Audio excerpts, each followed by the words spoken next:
is the fruits of that labor and the work that you've all managed to roll out throughout 2022. Obviously, today marks the end of one phase of activity, but it's not the end of our work together. And I really believe that the work that you have carried out in 2022 provides us with a platform to advance the work in the years ahead. And for me, it really is imperative that we ensure the sustainability of your efforts. There's no point running a project for 12 months and then putting a full stop and moving on to something else. We need to ensure that the work that is started in the region continues, and actually that it's scaled up and rolled out across the region, but also across the globe. You've heard me say on numerous occasions, and I really mean it, that the work that's being done by IBE chapters in the African region is an exemplar for chapters throughout the world.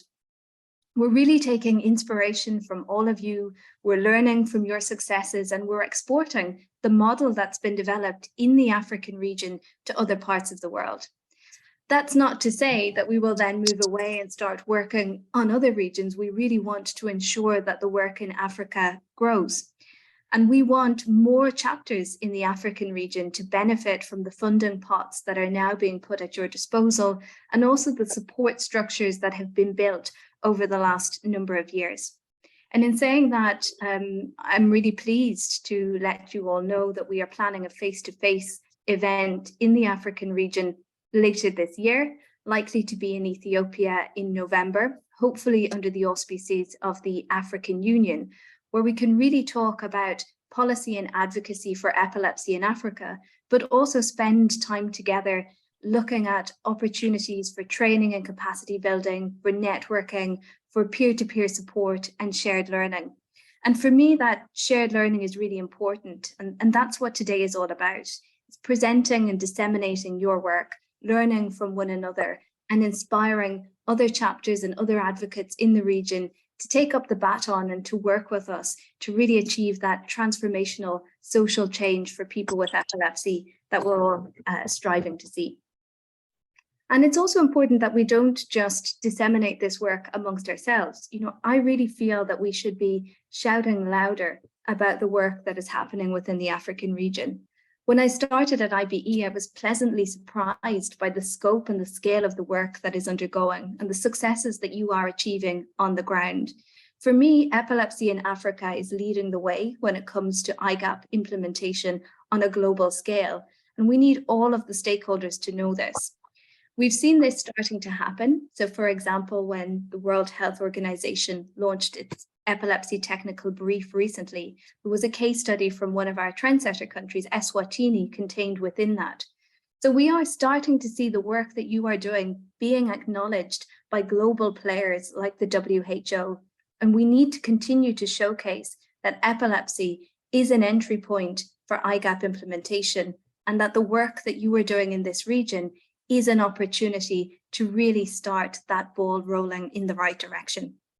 So let's build on that momentum. We've got opportunity coming up next week. We've got International Epilepsy Day, which I know a lot of you are eagerly preparing for.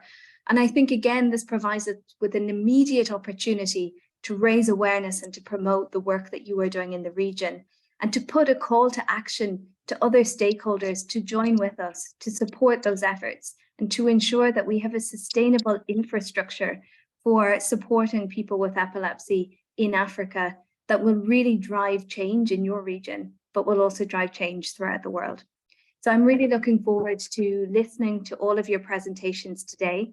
I'm aware of a lot of the work that's been going on, but it's nice to see it all being brought together in this setting and really looking at what we can do together in the months and years to come. So Eunice, over to you on that point, and I look forward to hearing from all of you today. Thank you again for all the work you do, and on behalf of IBE, the message loud and clear from our side is that we're ready to continue to support you in your efforts. Thank you. Thank you very much, Donna.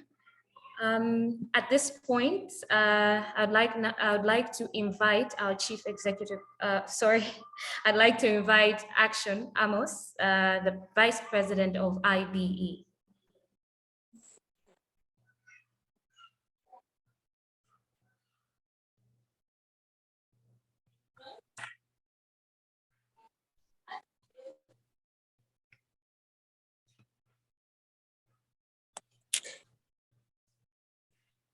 Amos?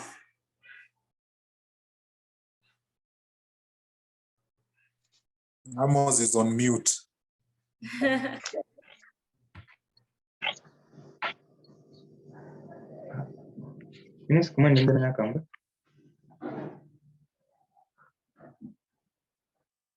I think we might have lost Action, Eunice. Okay. So we are just going to move on. As we wait for him to rejoin, we're going to move on to the main actors of the day, those that have been implementing on the ground. So let me invite our champions, and I'm going to mention the names of the representatives from each country. And we're going to give you 5 minutes to make your presentation, after which we're going to have the plenary session where you will be allowed, or your questions are going to be answered. So from Kenya, we have Ramsky, we have Biswat from Ethiopia, we have Jesnat from Cameroon, and we have Dr. Said Kagunda, who is representing Aisha Matoo. We also have Fidoso from Tanzania, who talk about the court case that IBE supported in Tanzania. And lastly, we are going to have Bright from Zambia. So over to you. You have 5 minutes each.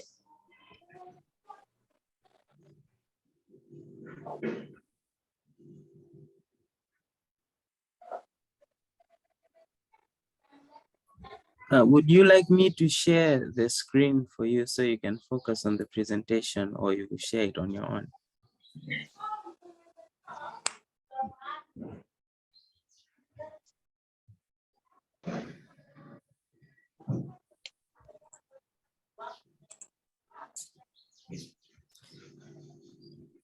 Who is presenting for Zambia? Right. Bright. Is Bright around? Let's see. Yes, I'm around. I'm here. Okay, perfect. So Bright, would you like me to share the screen, or you are fine, you will share it on your own? I'll be able to share it. Am I the first person to go? Yes. No, actually the first person was Ramsky from Kenya. If he's not available, can we have Biswet?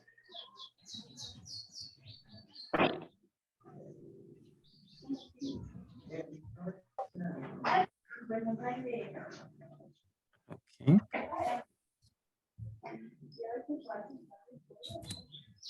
I believe he's also not available, or can he hear us?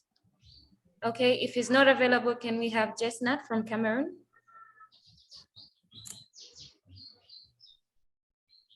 Is just not around. Okay, just a moment. Let me check the waiting room.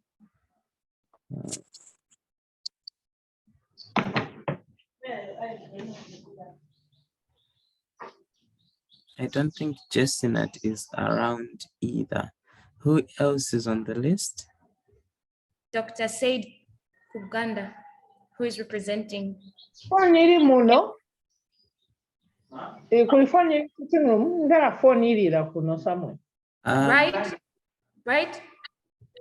Yes.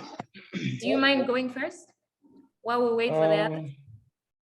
I don't mind. I guess we'll be presenting the final document here. Okay, let me just share my screen. Somebody grant me access.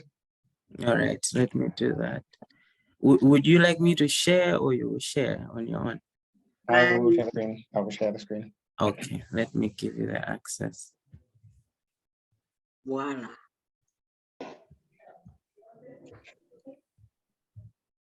I'm missing chat.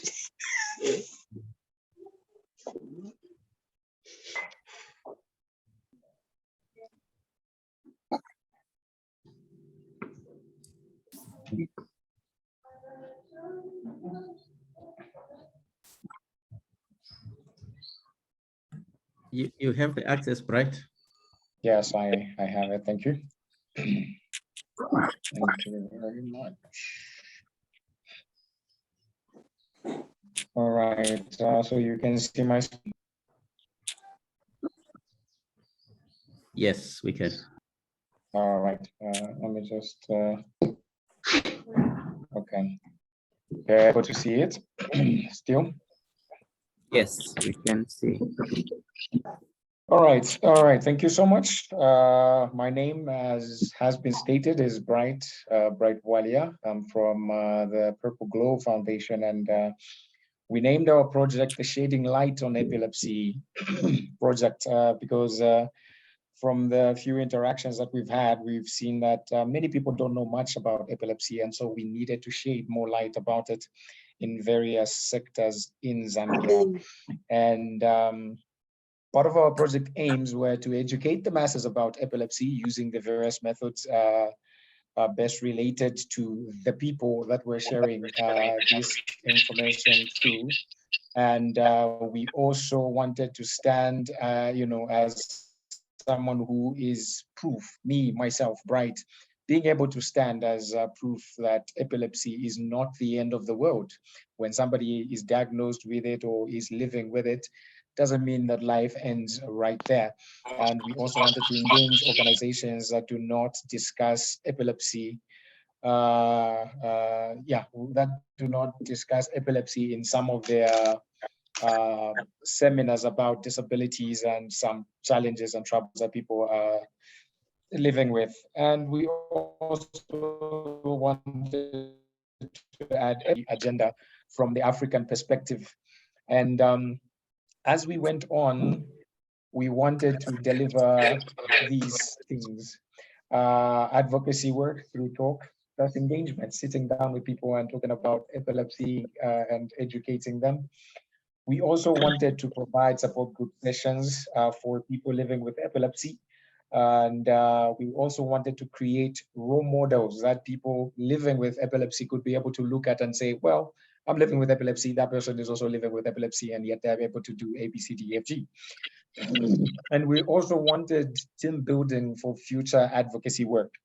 For the longest time, I had been doing advocacy works, except it had been just Bright doing work. And so I wanted to engage other people, build a team that I can work with. And we wanted to also carry out social engagements, be it over social media or via seminars that we could just step into as a learning institution and gather people around and start talking to them about the condition. And inclusion into inclusive and assistive technology solution talks was something that we were aiming to achieve. Project results, we were able to advocate in schools, workplaces, and homes. These had their own unique needs that we needed to address. Schools, for instance, we needed to ensure that management was able to accept people with epilepsy into schools and not think, well, they are unable to do anything, so don't accept them into school. Teachers knew how to handle situations where a child suffers a seizure. Workplaces knew how to create work styles or systems that are able to allow a person living with epilepsy to be able to work. In homes, we needed to ensure that parents, guardians, and siblings knew how to interact with a person living with epilepsy, that they do not strain them beyond their trigger points.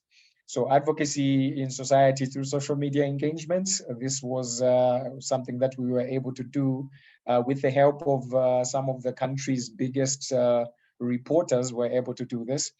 Talk to people in healthcare institutions and government institutions, get them engaged in some of the work we're doing. We are proud to say this has been done with health,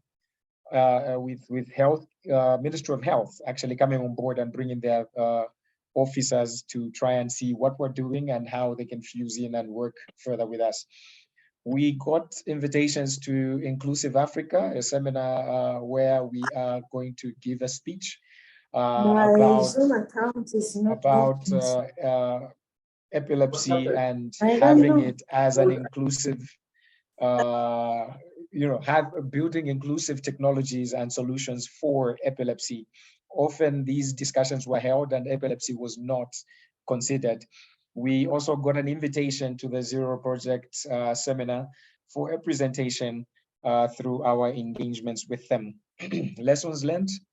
The silence about epilepsy only demonizes it even more. So when people don't talk about it, it only further grows this demonization about epilepsy that people have, because they're saying, well, if they can't even talk about it, it must be really, really bad.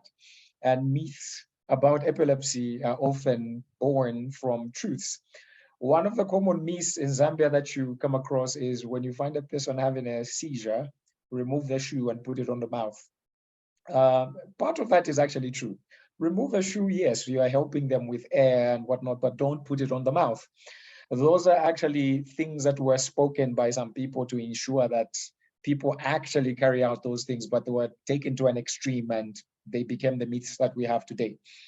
The other lessons we learned is we can create the urgency about epilepsy that we want we want it to be received with by the active talk about epilepsy through all these engagements with reporters and whatnot. Some urgency was created and people are now able to talk about epilepsy. Just when the meeting started, I already got a call from a school that is telling me, come talk to us about epilepsy. We just had 2 cases of children having seizures today. So the urgency is created, you know, through the very advocacy works. A bold move by one can inspire the timid. After one support group session that we had after we just started the program last year, we received an overwhelming number of messages, people talking about, wow, we're inspired. The fact that you're able to stand in front of us and be able to talk about how that you're living with epilepsy and whatnot, I want to talk as well. And sooner than later, I was able to find a story narrated about somebody living with epilepsy that I didn't even expect was going to share her story. So the passionate are needed to effectively advocate. And this is something that was a lesson equally. Saying I am a person living with epilepsy is actually an inspiration to face it for others who may not have that power or strength. And a team is obviously better than a solo venture. I've seen how that working with more people has helped achieve all the things that we have achieved thus far. And for me, a life dedicated to this work is one that is needed. I can't just do this venture now and stop it. People are expecting that it shall go on and on. And challenges, the limit in vocabulary that we have in our languages has been a challenge in explaining some of the things about epilepsy that we need to explain. And the interest in events from people living with epilepsy is still quite low, because epilepsy is viewed to be this mental health issue. To bring them to these events is a bit of a challenge. And the need to have it all provided. Some people want to be invited to an event and want everything from transport to the event, transport back home. That becomes a challenge for the work. And the wrong dosage of care sometimes is being given. This one is a bit difficult to explain, but sometimes the wrong care is being given to people. A person who just needs a pat on the back and tell them, wow, you are such a strong person, is being told, no, don't go out, don't go out. I call that the wrong care. Workplaces, obviously, I spoke about these, need to create a work style that can adjust to people and not people adjusting to their work style. And finding volunteers, obviously, is a challenge. Future works, advocacy works in Australia, the one in Kenya, podcasts. There's one that we're recording this Sunday in USA. Of course, it will be remote. And work in schools is already continuing. The work via radio, TV seminars, and all of that is still continuing. And engagement in technology talks for epilepsy, this still continues. And one of our aspirations is to become ambassadors in inclusive and assistive technology for epilepsy work. And this is the short presentation we had. Thank you so much. Thank you very much, Bright. Do we have Fideso from Tanzania? Yes, how are you, ma'am? I am Fideso from Tanzania. Please go ahead and make your presentation. Okay, thank you so much. I'm Fides, founder of Tanzania Epilepsy Organization, and I'll go straight to the presentation. If you can share the presentation on the screen, it will be perfect. Can you share? Just a moment. Okay, thank you.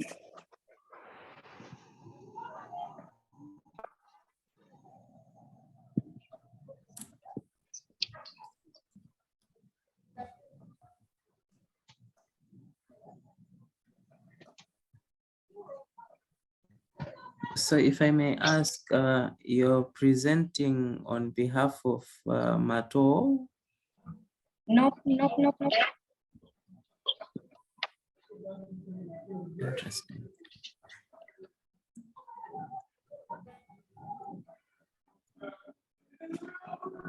It was about the litigation case. The litigation case. All right.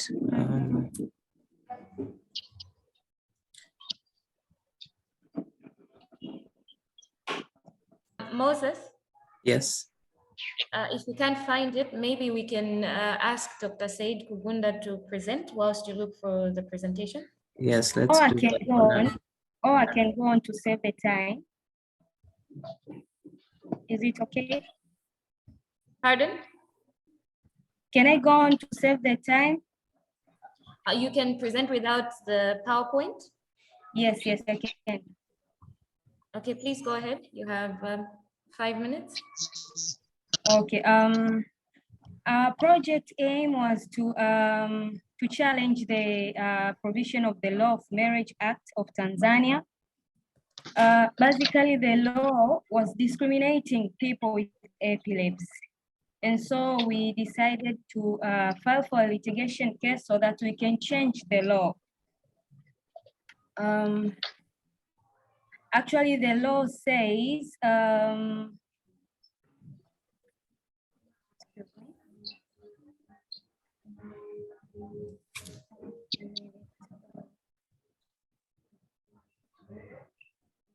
the section provided that a spouse may petition for annulment of marriage if at the time of marriage, the other spouse was subjected to epilepsy or recurrent attack of epilepsy.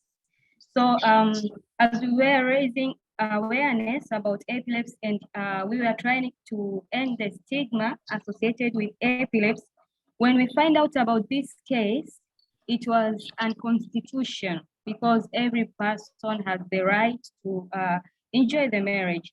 So we decided to file for the litigation case.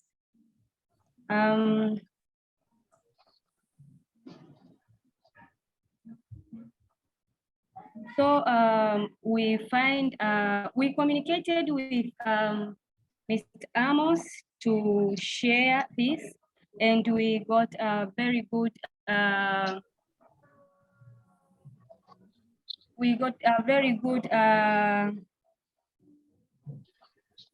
he came to Tanzania.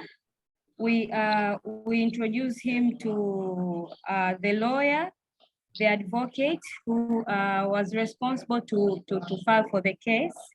So we discussed about it and then we gone with the case.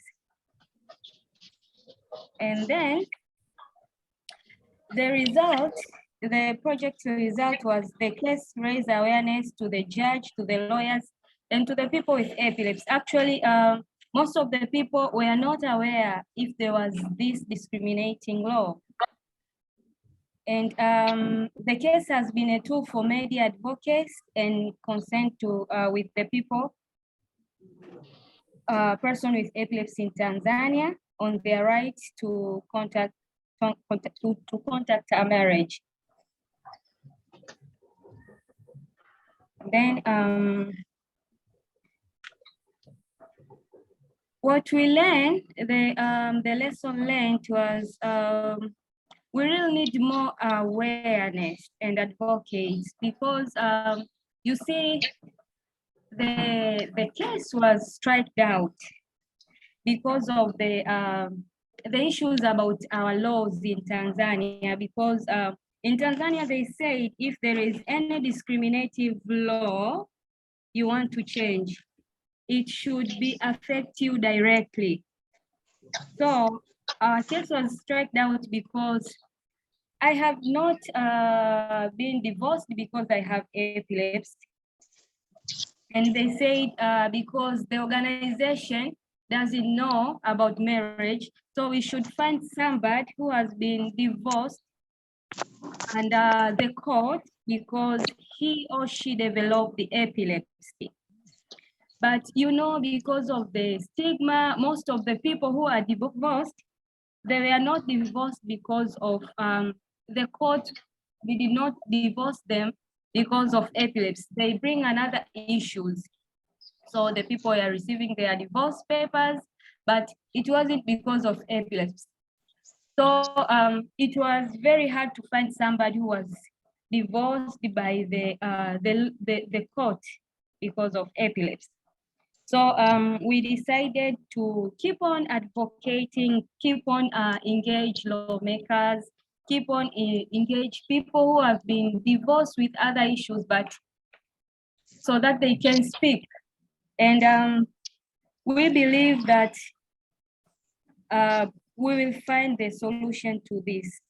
We cannot keep calm because when you start raising awareness and you find something like this, sometimes you lose your energy in awareness, because, like, you know, the stigma, people they think those with epilepsy are insane and things like that. So until we make sure that this law have been changed is when we can have peace of mind.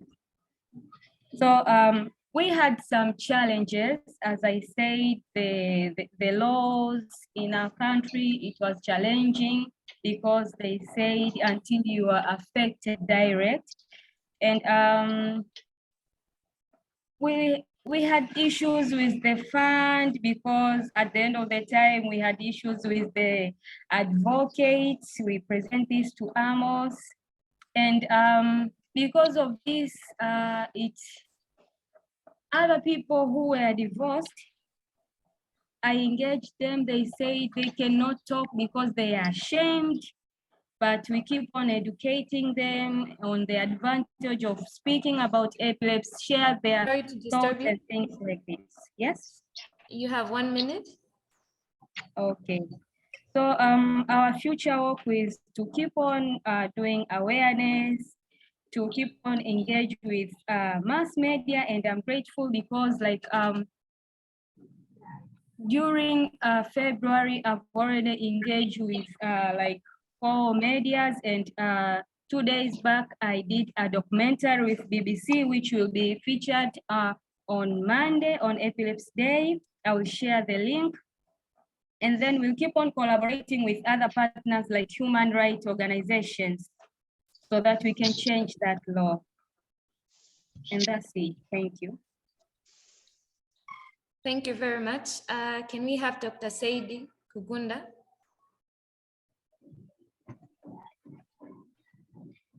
Yes, how are you, ma'am? I am okay. How are you? I'm fine. I'll be presenting on behalf of COSET, and Mama Mato, I think is well known to you. And do you have my slide? Okay, thank you so much. So because I have only 5 minutes, our task was, our project was really about avoidable marriages due to epilepsy. And we did this study or mini survey to one of our region. Do I have to go with your slides, or I have to just complete my presentation? You can just tell me go next, and I will be going next. Okay, next slide. Thank you.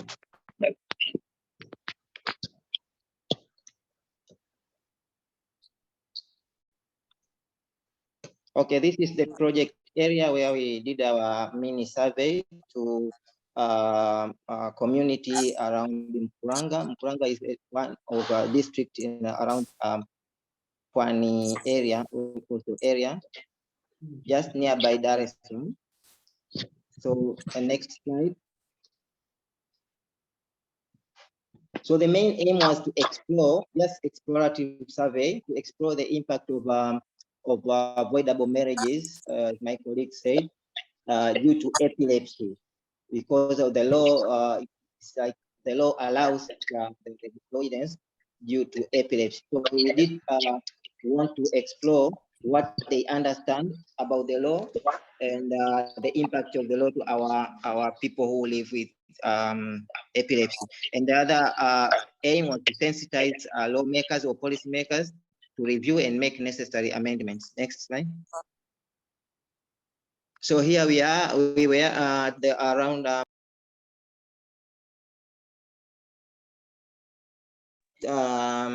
some women with epilepsy, others with children with epilepsy.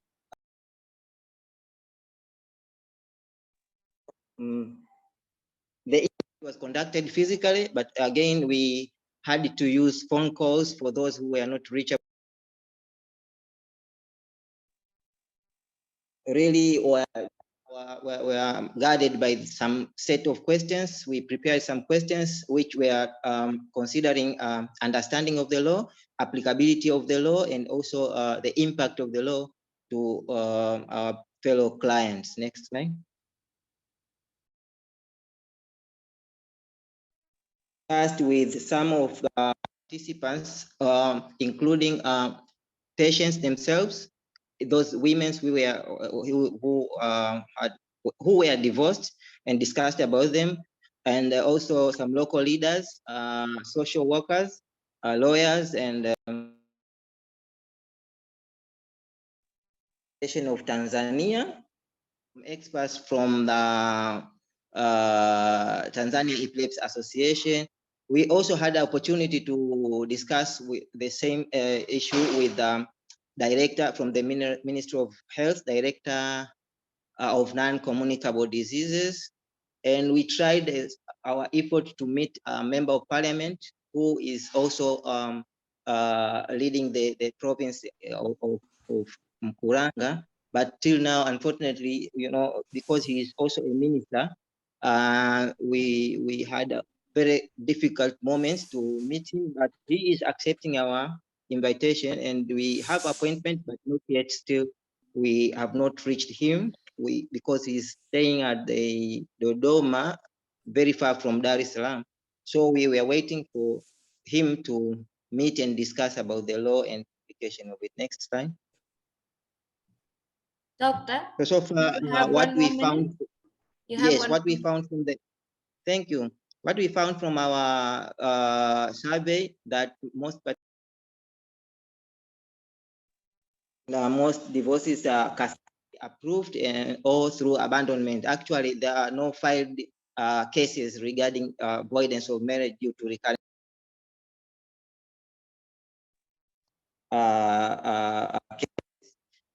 Very few lawyers are aware of the law, but again, they admit that the law needs some amendments if, as it is not applicable at all. And few argue that the recurrency about the law, there's recurrent attacks, and they argue that this recurrent has no definition, so we don't know how recurrent is it for them to say this marriage is avoidance. Next slide. Only a few little is known about the law and its applicability at the community, even the professionals, and the divorce is, they regard the divorce as a social entity and not legal entity. After all, they divorce by themselves in the community, but not, except that when they have problems with property sharing, then that will file a case. Otherwise, they just accept the divorce or abandonment. Next slide. Okay, so the challenges we did, because of financial constraints, we did a very small survey. We think if we can enlarge it, it will be better. And also, very few, and we had only one a woman who was really divorced because of epilepsy, but not really divorced, it was abandonment, and the husband disappeared. Also, we have challenges about the government officials and other influential people were hard to reach. So we are waiting for them if we can reach and discuss about the law. Next slide. Okay, so our future work is to further explore about the law from the community to involve larger participants, large number of participants. Also, we think there's we need more community sensitization of the law and to sensitize about the stigma or the stigma it can bring to the people from the law. And also we think we need more lobbying and advocacy to policy and lawmakers to review and make necessary amendments. I think this is the end of the slide. Thank you very much. Thank you. Can we have Ramsky from Kenya? Hello, guys. My name is Ramsey, and I opted for the other alternative where I had submitted a video as a way of my report, but to keep it brief, I'll just take you through. I don't have the presentation, the PowerPoint, but I can take you through it since I had recorded the presentation and forwarded it to Moses and Amos. So, sorry, Ramsey, I think it can be played. Maybe they can play your video. For the sake of timing, I think it's too long. But yes, it was a little bit longer. So I can just summarize it, and if it's okay with you, or if there's time, then we can play it.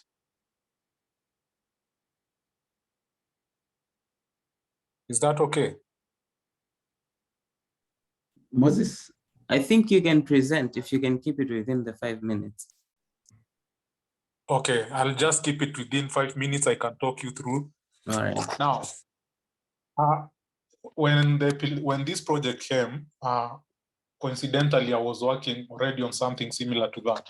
So when IBE project was presented to me, I did not want to complicate it in terms of the title. I just called it IBE Epilepsy Championship. And basically the aim of the project was to create mental wellness among people with epilepsy. And this was to be done through narrative exposure therapy. And the execution was to be made through picture-told stories where photography was to be involved. All these sessions with the therapists were supposed to be documented in photography, which also are included in that folder that has the video. Now, there are 3 organizations that were involved, and that is Sharp Perception, Youth on the Move, and of course, my own organization and the photographer that participated. And Youth on the Move, what they did, they facilitated us with the youth that participated in this project. So they offered us with the opportunity to interact with former youths that they had mentored and current. And so it's through Youth on the Move that we were able to come up and do the selection process of the youth that we decided to work with. Sharp Perception, because the Sharp Perception basically provided us with a therapist. Her name is Brenda, because the project was centered around the mental illness, and this could not have been achieved without a certified psychiatrist and life coach, or rather psychologist and a life coach. So Brenda was a resident therapist who took us through the sessions and all that. And then, of course, there's my organization, The Misunderstood. And then the photographer was known by Brian Umaka. So the first phase involved mapping out the process, and which Youth on the Move were kind enough to accommodate us with a space for the day one. And we went there, and basically the therapist took the youth through what the project was all about and how it was going to be achieved, and so on and so forth. So after that, I'm trying to go a little bit faster. So the therapist provided an understanding of mental health aspects affecting youth generally and specific to youth with epilepsy. I shared my journey as well with therapy insight gained through my treatment, because I already was going through therapy. So from there, we went through a process called Tree of Life. And again, also in the same video, there's an attachment to where the therapist explained in details what the Tree of Life is all about. But the tree of life is basically, it's a process of growing a tree from the root to fruit. And we use this by use of art. And how this is, the tree has its own symbolism from the roots, the ground, and the trunk, and so on and so forth. So basically, the root is a representation of our past and our core foundations, which we explored, and its concept of attachment. The ground discusses the concept of otherness, like the environment that we are in. And the trunk basically focuses on the individuality, the gifting that we have, and the branches, which focuses on the aspiration and ambition. And we focus so much on the roots and the trunk and the branches because we wanted to tap into the gifting of these people that live with epilepsy and show them how, by acknowledging about quote unquote their demons and being in touch with who they are, how they could creatively impact themselves through their own gifting and even go ahead and make money out of it, making money out of their own gifting. So the first session, the second session rather with the youth, the therapist was kind enough to accommodate us with the space since we did not want to interfere with the program at Youth on the Move, since they have already a program of their own. So we had to look for means of accommodating privacy, and the therapist was kind enough and generous enough to accommodate us. And we went, fast forward, we went like 3 sessions in different times. Sorry? Pardon, you have 1 minute. Okay, sir. Okay. There were challenges. I'll go faster. There were challenges that we experienced. And of course, number one challenge was financial constraint. As the first presenter had presented, just like me, you find that by the mention of a sponsor, the youths, there was this assumption that was a lot of money. So they needed transportation, they needed to be paid, but graciously, they were gracious enough and we could be able to push the project with the means that we had. And another major challenge was not every youth was comfortable opening up about their personal issues. And as a result, we had to create an extension period where we could do follow-up programs individually so that we can accommodate the privacy and respect them to a point where they could share. Lesson learned, it was surprisingly how there was still the stigma, even among youth themselves, the stigma of epilepsy. You will think that as someone living with epilepsy, they will have handled it better, but there's a lot of internalized stigma. And yeah, so I could go into details, but in conclusion, in terms of the future of the project, I will want to connect these youths in future where I connect them to mentors and then be able to give them more access to a therapist and so on and so forth. I could go on, but because of my time, I think everything else can be accessed to that video. I went into details for 16 minutes and it was broken well down there and there are photos. That's it. Thank you very much. Do we have Chestnut from Cameroon?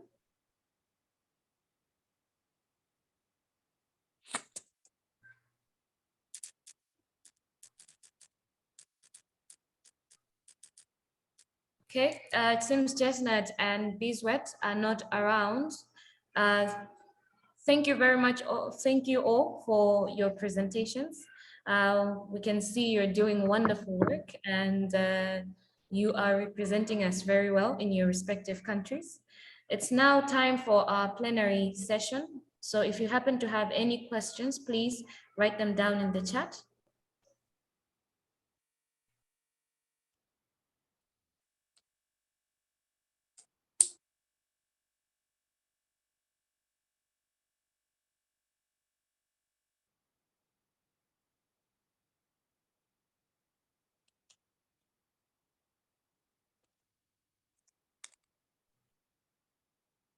Or you can just ask, you can raise your hand and ask if you'd like to ask a question.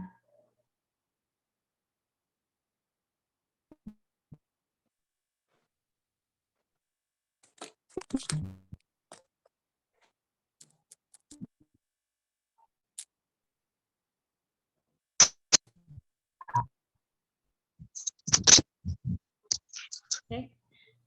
I'll take it as everything was clear and there are no questions. Action has rejoined us. So at this point, may I invite Action? Thank you, Eunice, and welcome to Jessica. We have joined. I know there was some confusion in terms of time, whether it was 12 or Victoria time or Central Europe times, and sorry for that confusion. And also on the program that we had shared, it had also indicated 12:45. So we really apologize for those that joined us later. But mine is just to thank everyone. Sorry I dropped due to network issues, but to appreciate the whole team that we've been working with in 2022 through all the different projects we had, the trendsetters, and we've just had the champions. What cream of work these individuals carried out in their countries. So I want to thank you. And later on, I will talk about the work that I had in 2023. So for now, let me stop here. And it gives me pleasure now to call upon our President for International Bureau of Epilepsy, Francesca Sofia, who will give us her welcome remarks, which she was supposed to give earlier on. Francesca, it's your time. Thank you.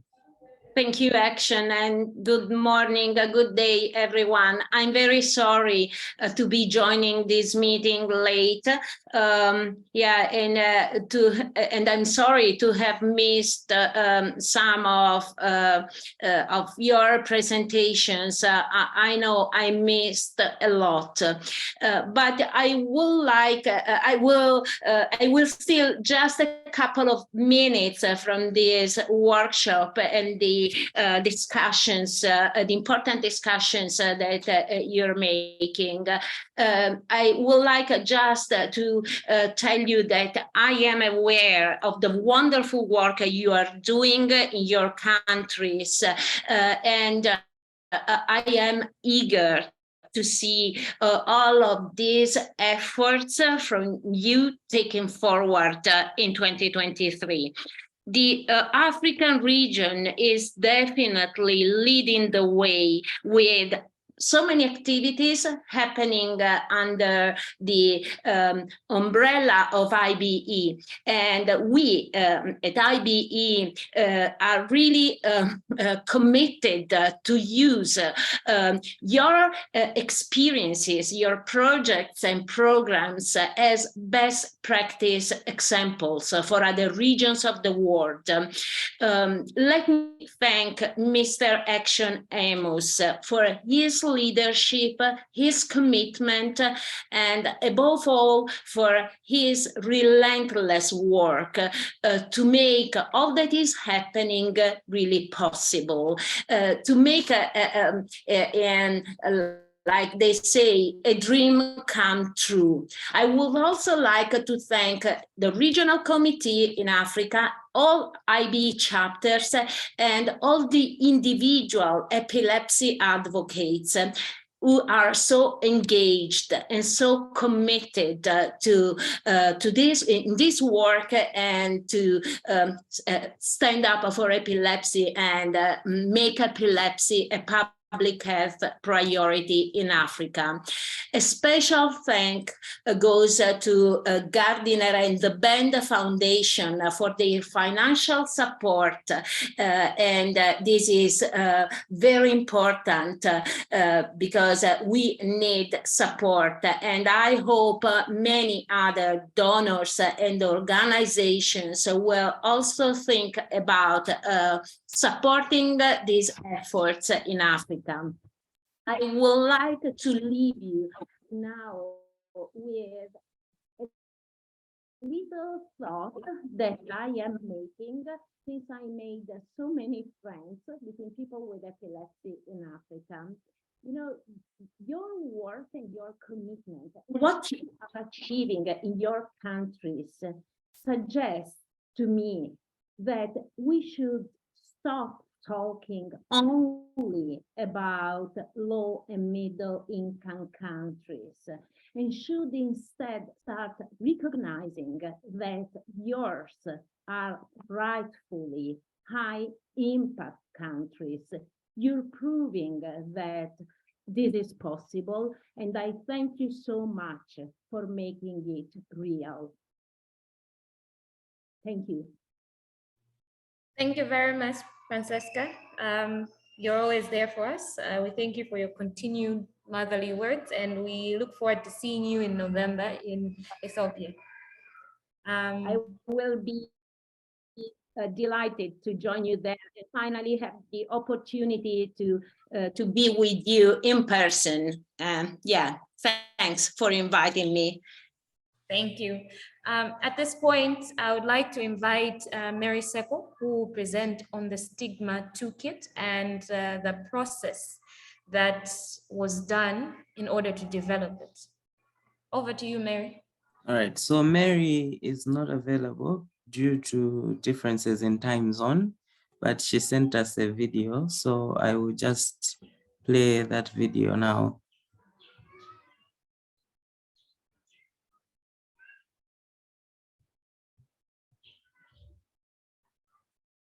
Hi, my name is Mary Seko. Oh, you're here, Mary.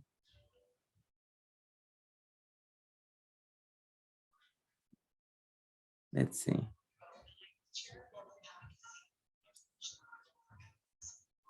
I would like to thank the organizers of this dissemination workshop for inviting me to present an overview of the Advocates Toolkit for reducing epilepsy stigma in Africa. This toolkit was developed for use in the IBE Academy and Knowledge Hub. I would like to acknowledge the 37 individuals from 15 different countries who supported the development of this African region toolkit.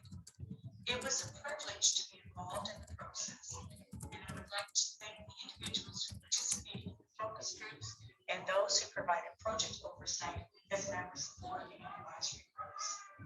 Thank you also to IBE chapters who submitted photos and advocacy and action stories. People with epilepsy, and thank you to the Band Foundation for their ongoing support and investment in IBE projects in Africa.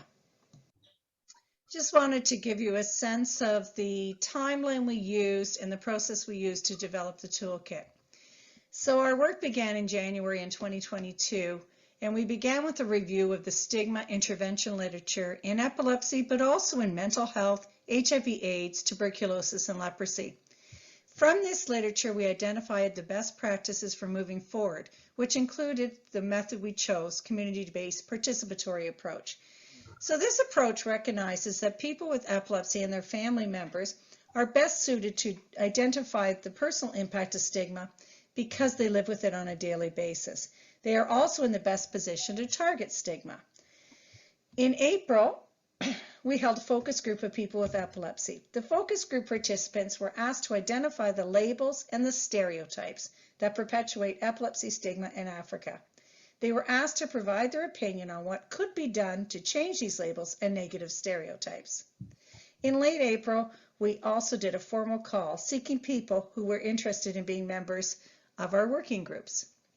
In May, we held our first group meetings, and between our two groups, an advisory group and a working group, we had representation from 10 countries and 10 people with epilepsy.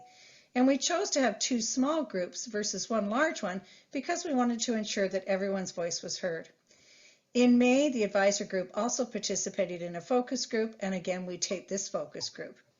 In June, the 2 groups looked at other stigma programs and prototypes and identified the content for our epilepsy toolkit. They also looked at different formats. The group looked at online learning modules, different webinars, interactive courses, and the group chose a toolkit because it could be used with or without good internet. They also looked at the design, and consensus was that the experiences and photos of people with epilepsy should feature prominently in the final design. In July and August, content was written and reviewed and changed many times, and we also invited people with epilepsy and IBE chapters to submit advocacy and action stories. In September, we taped testimonials and held a celebratory launch. This is the table of contents for the toolkit. Each section begins with learning outcomes because the toolkit will become part of the IBE Academy. It is a resource that is intended to be a how-to guide for recognizing distinct types and forms of stigma. So these are actual images from the toolkit. And in section 1, Understanding Stigma, an advocate will know the difference between felt and enacted stigma.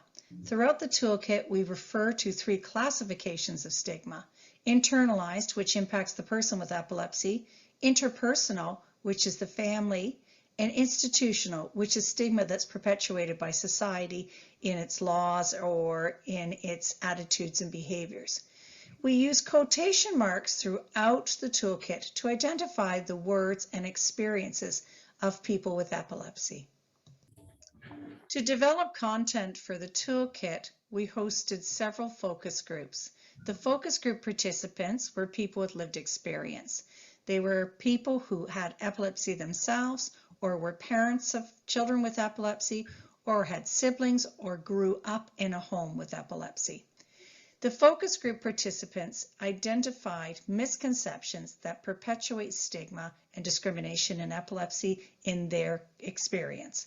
For example, we heard from many participants that people with epilepsy are believed to be demon-possessed or bewitched. This is a misconception that perpetuates stigma. So for this misconception, we provided facts, but we also provided quotations of some of the statements the participants made in the focus groups to support the misconception. This is an example of another misconception that was identified by focus group participants. The misconception was that people with epilepsy and their family members are to blame. Again, we've used facts to dispel this misconception, and we've provided verbatim statements from participants to identify the impact that this misconception has on them.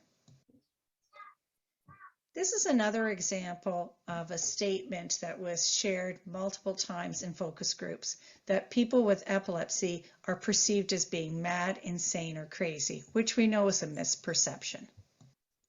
We also heard lots of stories about the misconception that epilepsy is contagious and the impact that this had on people with epilepsy. In the toolkit, we celebrate the community advocates who work to dispel all of these misconceptions. So page after page is filled with their stories of advocacy in action. We invited IBE chapters and people with epilepsy in Africa to submit stories for the Advocacy in Action sections. We included 24 stories from 14 countries. In section 2, advocates are provided with the components of a multi-sectoral approach to reducing stigma in epilepsy. This graphic was included in the toolkit to remind advocates that stigma occurs in many places. It occurs in our family and our community, our schools, our workplaces, our health facilities, our government, and in our places of worship. And while we recognize that it is important to provide facts about epilepsy to dispel common myths, this alone will not change a person's behavior, nor will it change their attitudes. Changing behaviors and attitudes requires a plan of action and a strategy. So the toolkit reinforces that we need to develop targeted information using different messages tailored to different audiences in multiple sectors. We provide templates to help plan your stigma reduction intervention. This is an example of one template called Name It, Reframe It, but there are 7 other templates for you to use in this toolkit. There are also 5 case scenarios that can be used in either role plays or IBE chapter training workshops. So this is a how-to guide. And so as a how-to guide, section 3 provides details around the 6 steps that you can follow to plan a stigma reduction intervention. When we originally launched this toolkit, which was in September last year, we also had tape testimonials from people from the working and advisory groups that helped us to document the process of engagement. These testimonials can be watched on the IBE Africa website. There's so much more for you to see in this toolkit, but my goal today was just to provide you with an overview. I encourage you, if you haven't already done so, download a copy by going to the online resource portal that we've included on this slide. So what are the next steps? Well, we will be offering small grants for chapters to develop stigma interventions, and we'll also be offering a training workshop so we can do a deeper dive into how to use the tools in this toolkit. So thank you for joining us today for this dissemination workshop and for learning a little bit more about the Advocates Toolkit for reducing epilepsy stigma in Africa.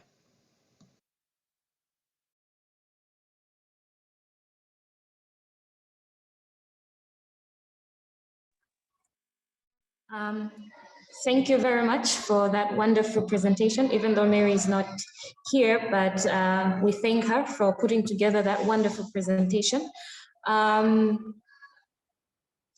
Now, having reached this far, I would like us to take a health break so that maybe we can rest.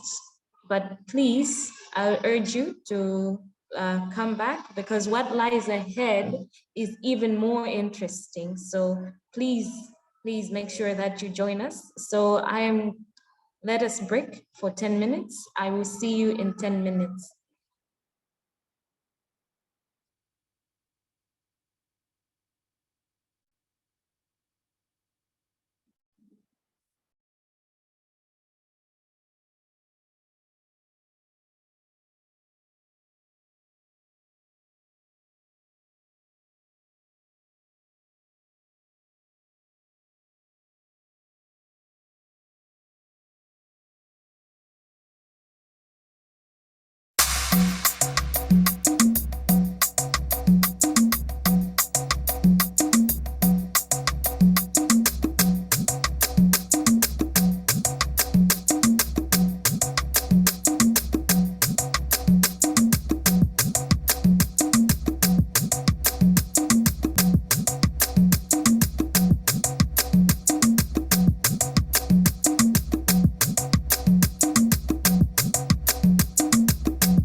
Welcome back, everyone.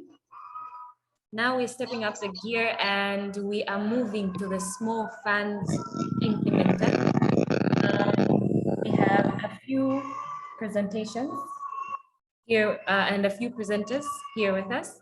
Let me start by inviting Max from Sierra Leone to present, after which we are going to ask Eddie from Kenya, then Betty from Zambia, Chifundo from Malawi, and lastly, we are going to ask a representative from Cameroon. Max, over to you.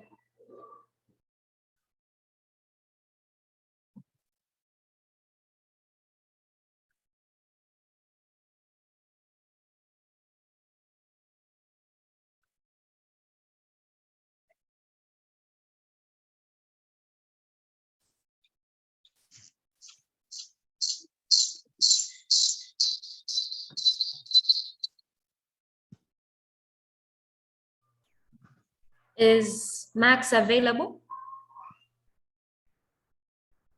I think yes, locked out. Okay, can we have Eddie?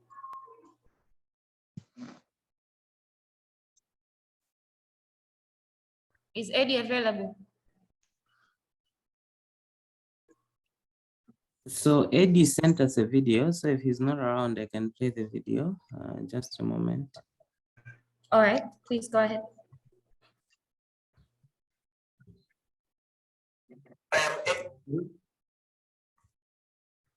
Hello, you mean Edix from Mauritius? Pardon? You mean Edix from Mauritius? No. No, we mean Eddie from Kenya. Okay, thank you.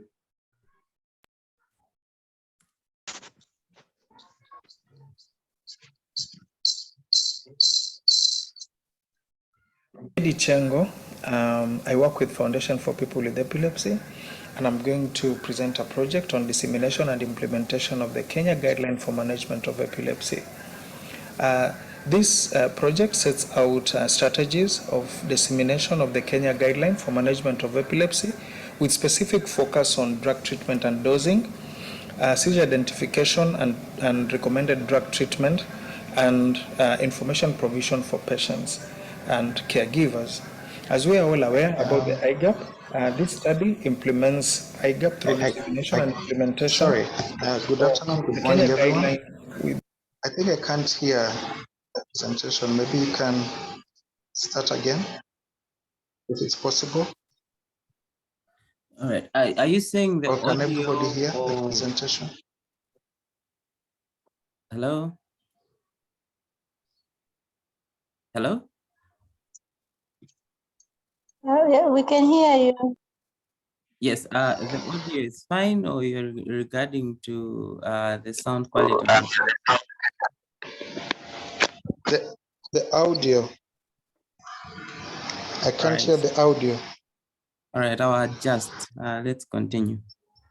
Focus on drug treatment and dosing, seizure identification and recommended drug treatment, and information provision for patients and caregivers.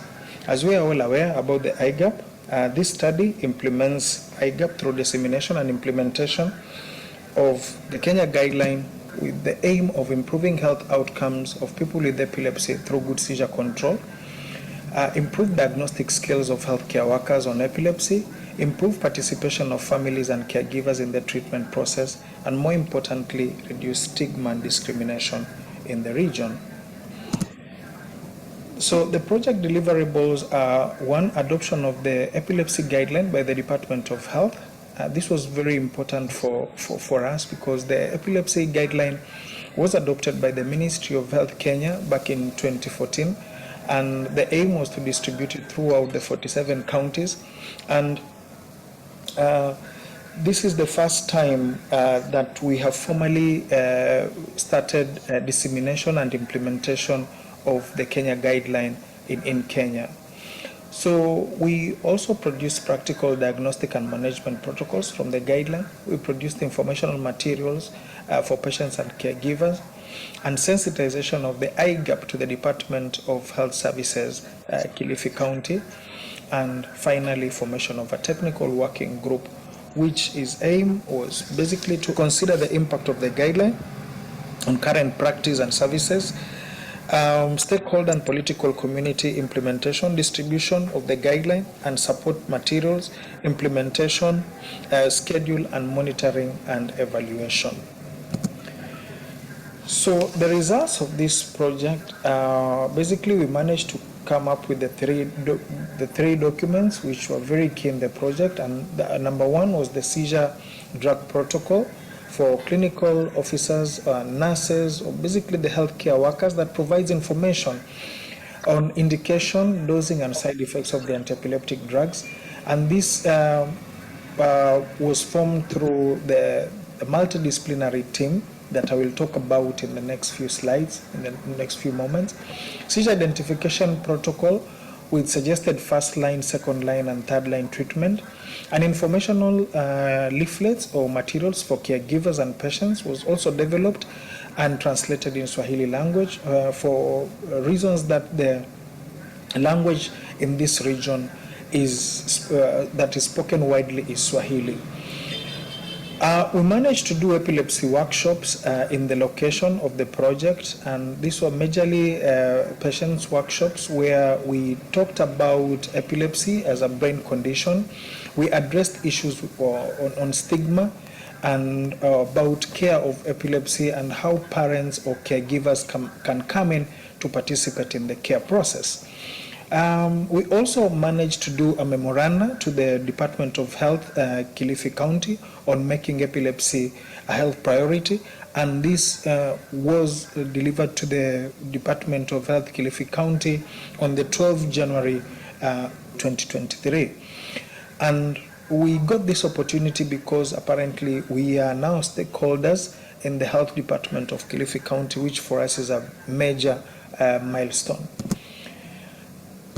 So lessons learned from this project is that collaborative work is very important, and it helps. It really helped us a lot to ensure that most of the activities were done successfully, because we approached different stakeholders, research organizations that deal with disabilities, and also other organizations that deal with social welfare of people with epilepsy. All these organizations were incorporated in the initial stages, including opinion leaders and religious leaders, and they gave us their opinion on especially what information they want to be put in the materials.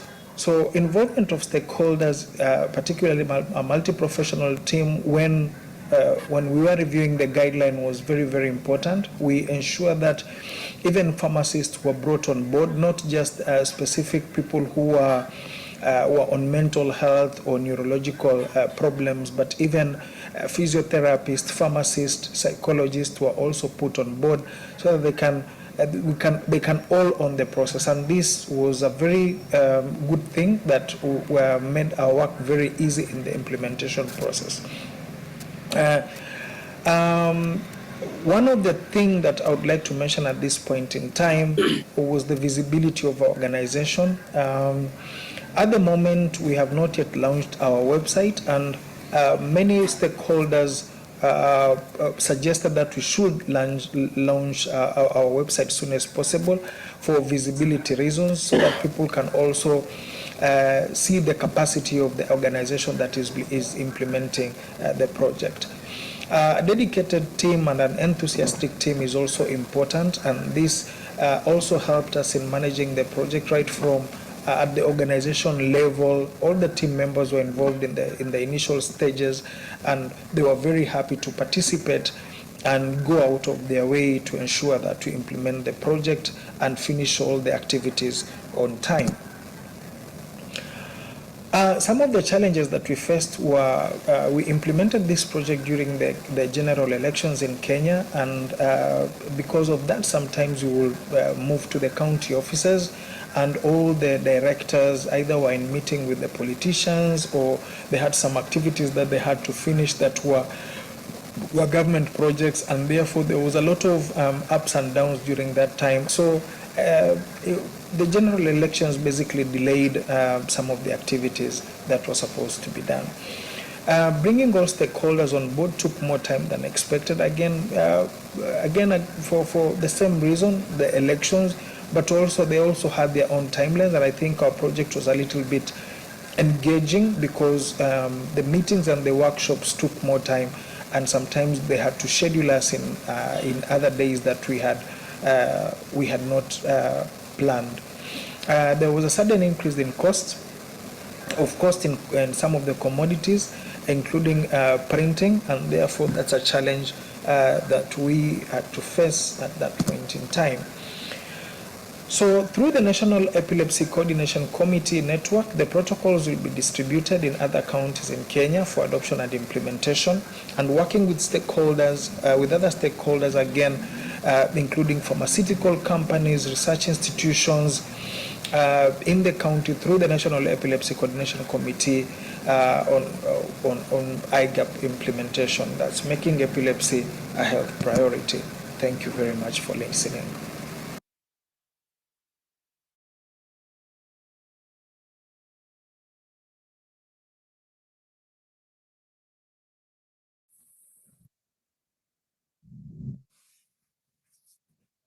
Hello, good morning all.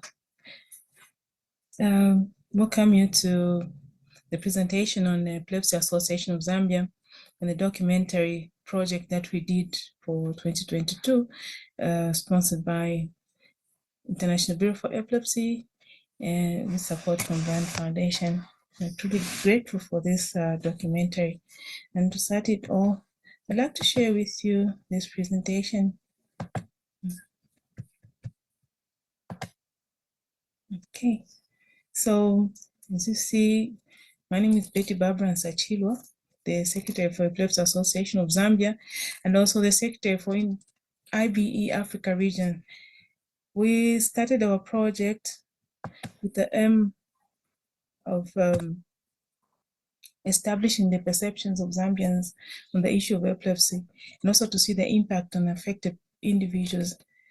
Most of all, wanted to see how the health authority can also support the Intersectoral Global Action Plan, because a lot of things need to be put in place in order for them to show that they're really following up with the IGAP, so that they're in tune with what WHO has put in place together with other member states. And I'm sure Zambia was part of those setting up those measures. And so implementation of the same measures would be a great milestone for Zambia, because we see that a lot of things have to happen before many people appreciate that people with epilepsy are really looked after.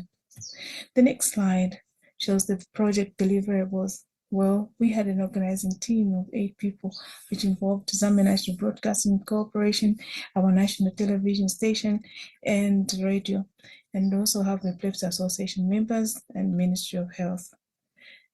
Permission was granted by our Ministry of Health to go on and produce the film. Then the film, the participants included two youths who gave stories of their experience, the stigma at first, the family misunderstanding, and other things that they missed out because of having epilepsy. Then a carer, a mother of a youth, one of our members, spoke about her experience of being the impact of epilepsy on her family members. Then we have traditional healer participation, which was a wonderful part, because the traditional healer himself reveals just what people think, and they see that they are the first people who are seen by the people living with epilepsy. So what can be done in collaboration with the Ministry of Health? Then a traditional leader, Chieftainess Mwenda, also helped in the documentary, encouraging other leaders to be interested, because this condition is a community condition. Now, the project results. Well, we saw even as we were delivering the documentary, that WHO also realizes the need to enforce epilepsy management at primary health care level, which we've seen that most of these people with epilepsy are just concentrated on special clinics. There's a special clinic at UTH where they go, and there are a lot of people that go there. Meanwhile, when you go to the local clinics within their vicinity, very few people visit those clinics because they think no one is able to look after them. But this is a condition that can be in the community at the center, which is closer to their homes. Then we have health authorities through the National Epilepsy Coordinator, who was also moved to initiate a lobbying meeting with the Zambia Medicines and Medical Supplies Agency to improve supply of anti-epilepsy medication in the country, and so that we could see the way forward.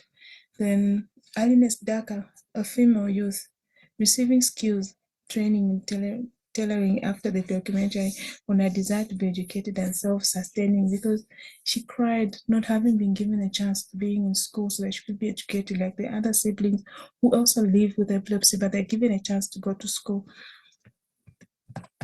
Now, the lessons learned. Much as we wanted a lot of people to make a wonderful story, it was advised that we have a few participants because the time had to be reduced, but initially proposed 45 minutes. We were told 25 to 30 minutes would be the most appropriate time to do a documentary, which would leave something on the minds of the viewers. Then the health authorities also show delay and reluctance to join in whatever we're doing. And we realize that maybe next time we think about involving them right from the first instance that we think of something to do before we even do the proposals, that we sit together, work together, and see the way forward and not parting ways. And the challenges, like I said, there were more than 10 participants, and not all were shown in the final version. And yes, it could be challenging, and the pushing that we're getting from the health centers that we have visited outside Lusaka, that their staff should also be on the recording. Our assurance to them is be the same, that it may be shown, but we do appreciate their participation. Then the Honorable Minister of Health continually postponed participation and eventually informed all the participants that the participation of the National Epilepsy Coordinator, Dr. Piri, was sufficient as the ministry's representation in the documentary. We also had the roadmap adjusted to suit directive to include 2 more districts, which was a bit difficult for us because of funds. That meant that we needed to look more funds or to do much more, but we asked them that if we could just work within the budget, because we would not manage to give to be part of to add more money to what we already had. Then there was further delay in showing the film. Unfortunately, our cameraman, who was also editing the film, was involved in a road accident during the festive season, and so there was a bit of delay in doing the logos and finalizing everything, but everything is set now, and the documentary surely be shown. Now, the future, we consider translating the information into local language for wider viewership and impact. We're also considering monitoring and evaluating the outcome after obtaining the reaction now from the viewers, not just internally. We also want to revisit the earlier agreement with Ministry of Health and the task force to implement IGAP in Zambia. We are seeing a laxity in it, but we know we had all that list done, and we had those meetings with the director, the health promotions, director, clinical care, and also the communications unit, together with the permanent secretary's office, the technical service. So we hope these things will be in the smooth way, running, and also put in place. Now, we also want to work with the National Epilepsy Coordinator to reintroduce coordination with the provincial and district health administration. We will help them to go back to the drawing board, try to enforce the earlier system that we had, where we have weekly case discussions and all, so that we can have a more forceful interaction. And then we also want to continue advocating in epilepsy to reduce the stigma and discrimination that has been there throughout, but we know that talking and continue advocating about it helps people to learn about it so that they may be able to see people living with epilepsy as part of their community, and also to increase the sensitization of benefits of correct diagnosis and treatment to reduce treatment gap. If people know that there is hope, they can go to clinic that can be diagnosed, and then they can be given the right medication according to the seizures, not just going to the traditional healers. In conclusion, I'd like to say that even before the documentary was shown to the Ministry for Clearance, there is an internal result with marked improvement in supply of medicines and at hospitals as from November 2022, because the director at the ZAMSA, called the agency, was able to understand our plea to improve the supply. There have been challenges with arrangements or agreements with the people who were supplying, and they had to sit down and see how it was. That's why we had that a cry from most people living with epilepsy. There was no medicine in the country. So we see an improvement there, and it was gladdening to know it. And just to sum it up, this is just to show you the organizing team and other participants, or some of the organizing team members. I haven't written all of them, which includes myself, but you can see F. Mpande there. She's a journalist who is the narrator in the documentary and is one of those that were trained in epilepsy by IBE Africa region. Dr. Kawatu is a neurologist at UTH Children's Hospital and a member of the Zambia League Against Epilepsy. Dr. Nyoni is the Secretary General of the Traditional Healers Association of Zambia, TAPAZ, and also the mother to Jeffrey and Mrs. Nsomokela, a concerned carer. Dr. Piri, our national coordinator. That's in my presentation. Thank you so much for your attention. Thank you very much for the two wonderful presentations by Eddie from Kenya and Betty from Zambia. At this juncture, I would like to invite Chifundo from Malawi, who is currently participating in the 50 million steps campaign that we currently have in Malawi. Chifundo, the floor is yours.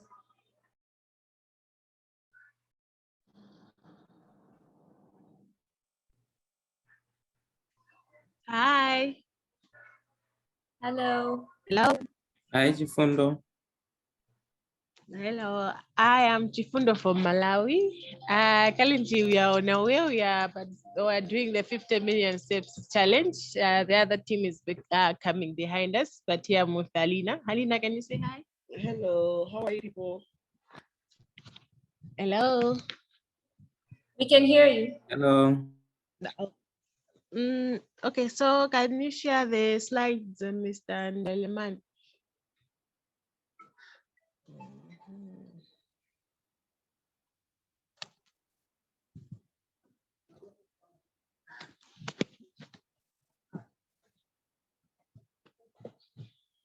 So our project, yes. So in Malawi, we are currently doing the Trendsetter project, which the title is Ending Epilepsy Silence in Rural Malawi, a contribution to a national plan development. So in this project, our next slide, please. Our project aim was for us to do the capacity building, where I wanted to enhance the capacity of persons with epilepsy and the community health volunteers. Also aimed to monitor to have a systematic monitoring on access to services. So as to improve the monitoring in place so as to address the barriers that is there when people they want to access the medication in the health centers. Also aimed to advocate, also aimed for advocacy, which we wanted to enhance, have evidence-based by developing the monitoring toolkit that we used in this project. So our project deliverables, we engaged stakeholders, some of which were the hospitals, other organizations, Ministry of Health as well. Also wanted to track the medicine availability in the health centers. As I said, we used a systematic monitoring tool where we are using phones to track medication availability in the health centers. Also, the creation and training of support groups in Blantyre and Lilongwe, where we are training them to be self-advocates and also capacity building issues for them to be able to do businesses and also to support each other as a group. Also identified collaborating health centers, that is in Lilongwe and Blantyre as well. Also, the last one was for us to have a memorandum of understanding with the Ministry of Health. So on capacity building, you can see on the photos, we did a training of persons with epilepsy, which was done using the the advocacy toolkit. So we are using the advocacy toolkit as we are training the people in the health centers where we have support groups. We also did the monitoring of access to services, which we noted a few issues that maybe people are not able to access medicine because of traveling a long distance. So others opt to use the traditional medicine or they use their own resources to have medicine. So we also had an engagement with the media. Wanted to create awareness about epilepsies in Malawi. So we are using the media houses to talk more about epilepsy, also to reach out to the mass so that they are able to know more about epilepsy. There was also the development of a proposition paper, which was done with consolidated ideas from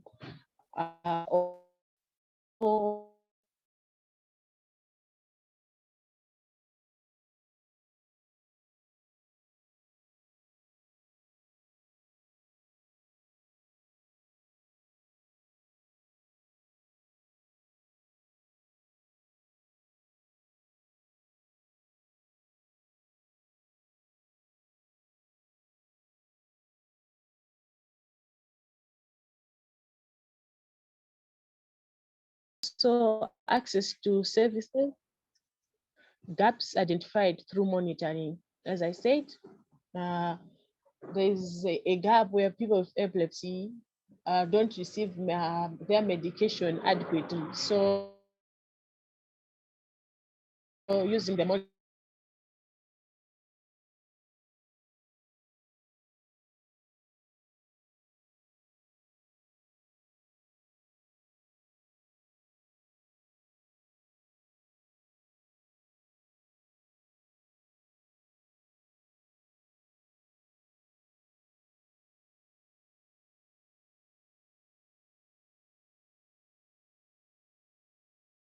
where we share activities with them, also collaborate efforts as to create awareness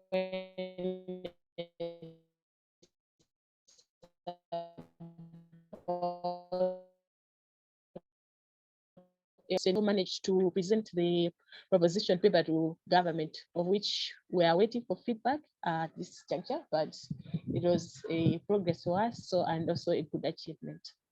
So the lessons learned from this project, some of them were there's need to have a backup plan when government raising honoring commitment. So you see the government, you like in our case, we will address the issue together. For them maybe to give us feedback, there'll be delays.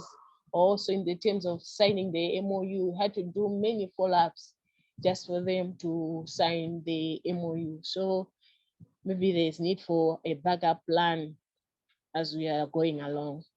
Also, duty partners in project implementation. So at times you find us implementing the project, but like the authorities not willing to work with us or willing to implement the project with us as well. So that was one of the lessons that we learned. Also, advocate work needs to be informed by evidence-based factors, including stories of persons with epilepsy. So as it is, we are organizing stories and reaching out to the man so that they are able to come in the open and tell stories about their condition. So we use that to reach out to others that are not able to receive medication or they don't go to the health centers. And lastly, on capacity building in advocacy needs to be continuous to persons with the epilepsy to build their confidence. So we'll continue the capacity building. Also learned that they need more of the capacity building, which we are trying to do our best to reach out to them so that they are able to have to do things on their own. So some of the challenges that we faced are delays by the government to sign the MOU. As I said, we had to do many follow-ups so as for the government to sign the MOU. Also, participants were not conversant with technology-based system. As I said, we are using phone to track issues from the support groups that are there. So others were not conversant with the technology that we used. So we opted, the other option was for us to use paper too. Unwillingness by people with epilepsy to change their status quo due to fear. So there's still that stigma in our society where people with epilepsy are not able to tell their condition just for fear that if they tell about their condition, people will sideline them or they'll not include them in their activities. So we face that challenge. So our future work, some of it is to strengthen the engagement with duty barriers on IGAP domestication and based on the existing MOU. So we are going to use the MOU so as to work with the government and the adaptation of the IGAP. Launching also the anti-stigma campaign. So as I said, part of this work is for us to create awareness about the stigma that is there about epilepsy. So we are doing it and telling people more about it. So our future is want to launch a anti-stigma campaign. And also we'll continue the formation of support groups. So we want to reach as many health centers as possible as to create the support groups for people with epilepsy so that there's that sense of belonging, awareness created, and capacity building as well. Zikomo, thank you.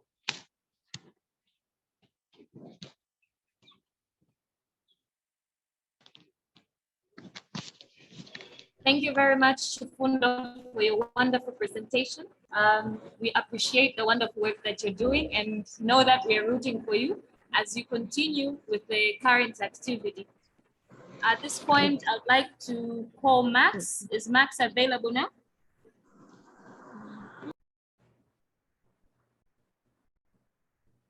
Max?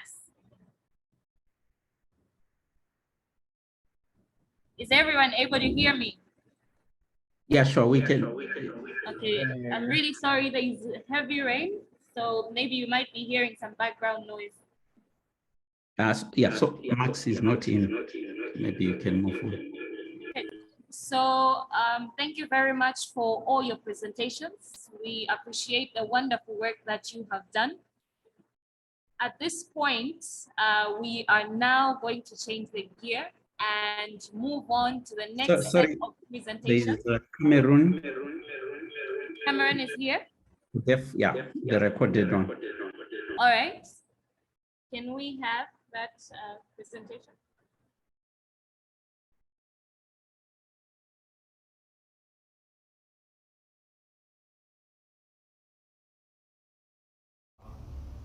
Of IBE African region, particularly. Good afternoon, good day, dear members of IBE African region, particularly the countries that participated in this small fund project. My name is Usom Kene, who is presenting for Cameroon, or Community Development and Epilepsy Foundation, CODEF Cameroon. Our project title was the development and production of a national referral and counter-referral sensitization model guide for persons with epilepsy. Second slide, project aims. The project aims were three. One, to develop a national referral and counter-referral sensitization model guide for persons with epilepsy.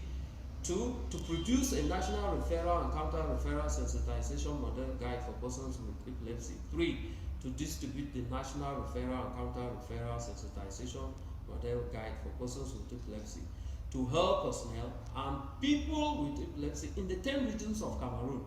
So summarily, there were three project aims: to develop, produce, and distribute a sensitization model guide for persons with epilepsy. Next slide, project deliverables.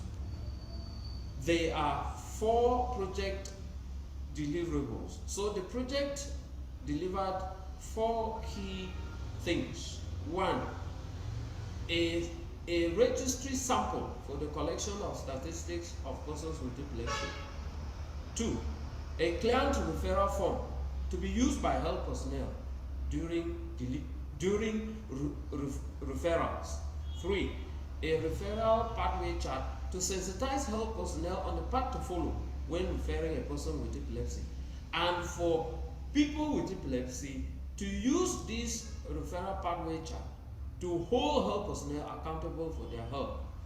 This means that if they move to a health institution and their condition is not changing, they can use this sensitization model guide to refer to cause health personnel to be able to refer them, because the sensitization model guide talks about the movement of a client from one health level to another, or from category 1 health center to category 2 to category 3 to category 4 health institutions, and that is how the health level of Cameroon is. And then fourth, a procedure for referrals, which is to direct health personnel on what to do when they want to refer a person with epilepsy.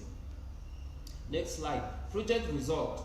The project resulted to persons with epilepsy having the sensitization model guide as an advocacy treatment tool.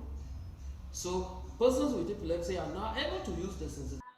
We are currently experiencing internet interruption because we have very, very heavy rains. So I believe that's the reason why Moses' video stopped. But oh, he's back.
As an organization.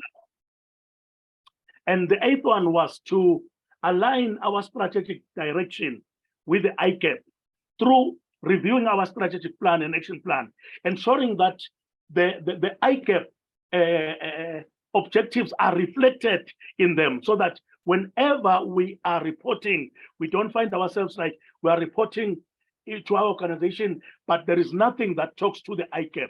As you can see, this is just one page of our national plan of action, which has now embraced the IGAP objective, which is 1 and 5.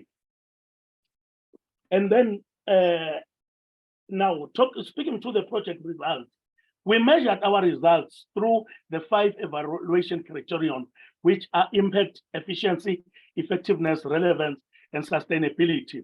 In terms of impact, we wanted to objectively evaluate whether the project was able to meet the goals and objectives. And we can safely say, yes, we did, because we did identify and strengthen relevant institutions. We did create strategic partnerships with key stakeholders. We have some MOUs in place. We created public education and awareness. We did assess the policy environment, and we have some bilateral agreements with a number of organizations in the media. I mean, with the media, research institutions, universities, and other neurological disorder organizations. Now then, in terms of relevance, we wanted to establish if the project importance presently, versus in the beginning, is it still relevant to us? We found that yes, it is, because we're able to address the challenges that could hinder the adoption and domestication. So that this one may as relevant now, because, for instance, the lack of adequate knowledge, we are able to address it continuously. The exclusion of key stakeholders, we are able to address it continuously. And the lack of relevant policies and structures, we are able to address it continuously, because already we know what they are. And then in terms of sustainability, we wanted to establish whether the project, as it has been initiated thus far, can continue with minimal external support. And of course, we think we can, because first, on the basis of the traction that the project has already gained, and secondly, the strength of the strategic partnerships created with stakeholders, including the formation of the technical working group. And also, we've garnered much support and really impressive support with the media. And also other stakeholders have joined us in the fight, such as while we're working, the Taiwanese Healthcare Improvement Project joined us to work with us, and they started funding some of our initiatives that they felt, no, you cannot do this work alone in the Trendsetter project alone. And the efficiency, we did validate the use of resources to ascertain whether they were used as intended for the execution of the project. And of course, we did disseminate the project materials, project management campaigns and outreaches, as well as conferences and workshops were conducted. And lastly, in terms of effectiveness, we wanted to see the importance of the project in accordance with how much it followed the laid out plan. As you could see our plan before, we're able to follow it. And of course, with those minor changes here and there, whenever it deemed necessary. Now, lessons learned. There is one is self-representation and participation of persons with epilepsy is very key.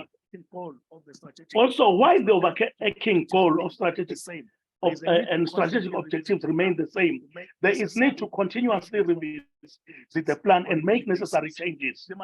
And also the multisectoralism of the IGAP demands high levels of coordination among existing bureaucratic systems that we encounter, especially in Africa.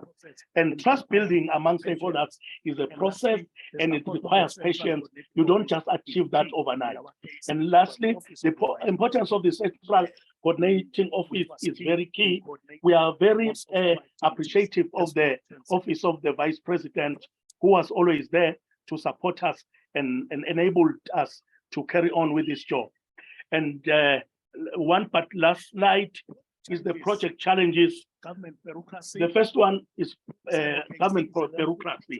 There are many red tapes, and which makes penetrating government system so much challenging. And also, the policy advocacy is a very lengthy process. You don't just do it overnight, and it requires a lot of patience and also a lot of investment.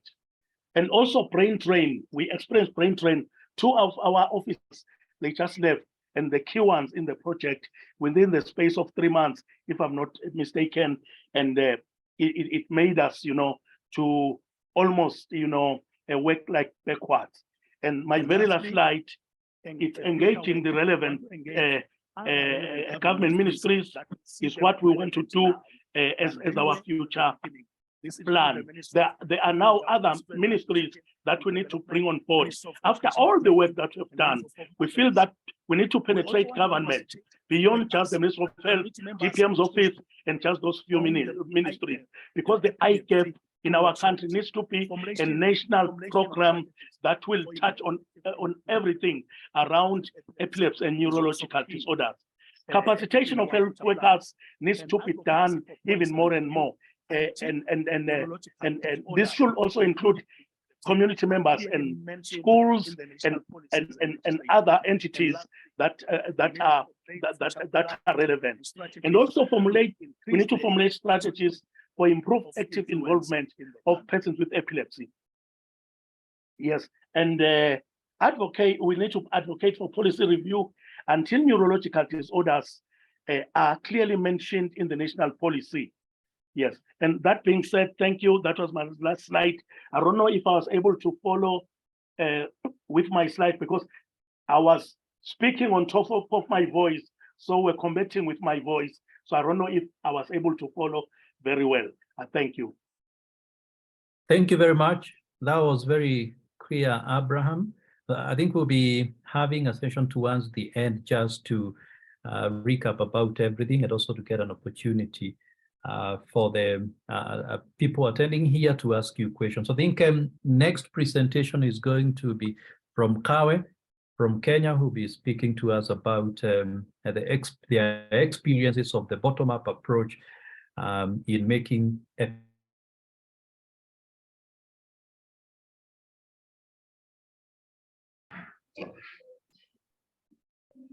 Yeah, thank you, Doc. Can someone please help me to share?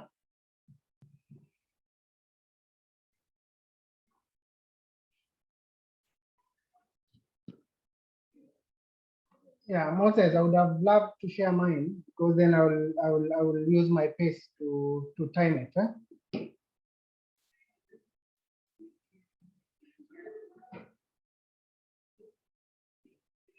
All right, so I've removed my sharing.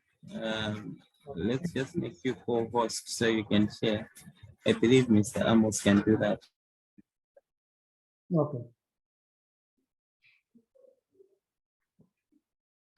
I think he has also disconnected, network connection issues. So would it still be okay if I tried sharing? Well, Patrick, he's here. Good.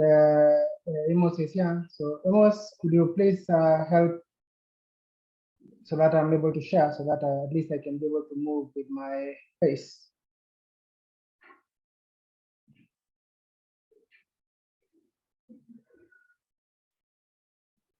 Hello, let me make you. Sorry, that's edits. That's Mauritius?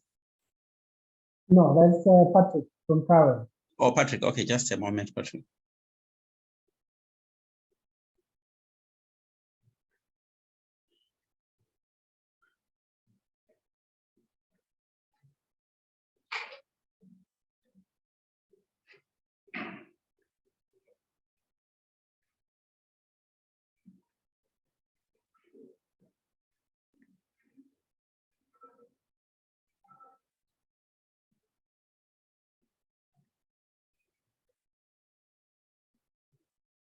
You can go ahead. Yeah, I think let's see. Yeah, I think you can all see very well. Now, yes,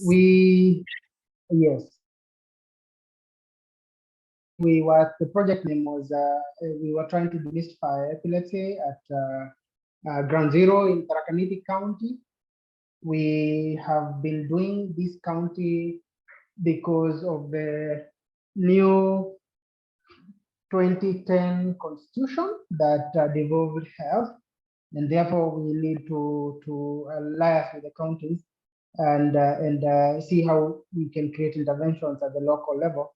And as Dr. has said, we have been trying to approach this IGAP dissemination through a bottom-up sort of approach. The project aims, we wanted to create an advocacy unit in Tarakaniti County because we wanted to create a very robust sort of group there using the CBOs around the county. The county has about 4 sub-counties and about 4,000 identified epilepsy patients. So that was very critical for us to start there because most of them have been coming all the way to Nairobi to seek for interventions.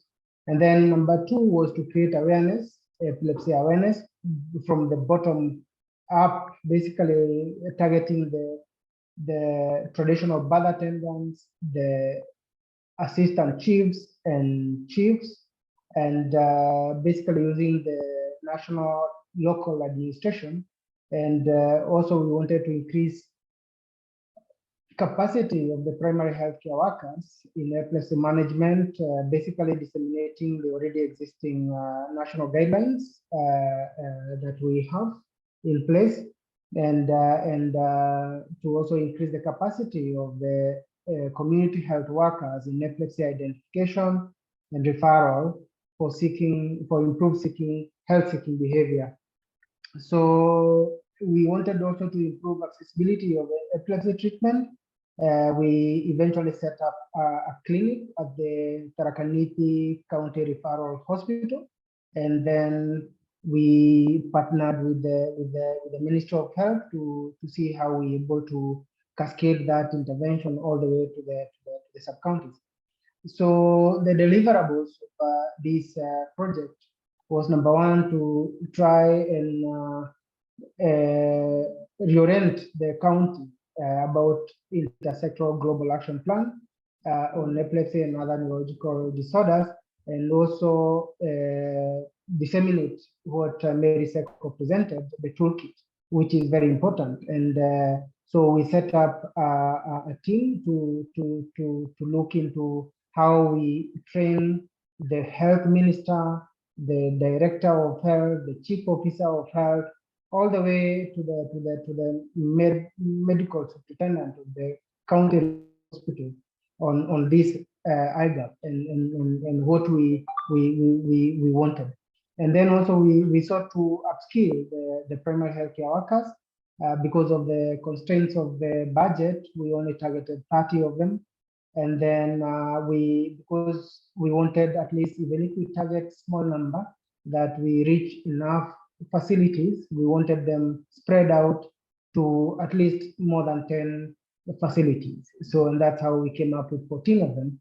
And we also wanted to sensitize 12 local community leaders, including the chiefs, including the community leaders, basically the Nyumba Kumi. We have something in Kenya called Nyumba Kumi. So that is a group of homesteads that come and elect one of them to intervene through the chiefs and other leaders on matters security, on matters health, on matters that affect them.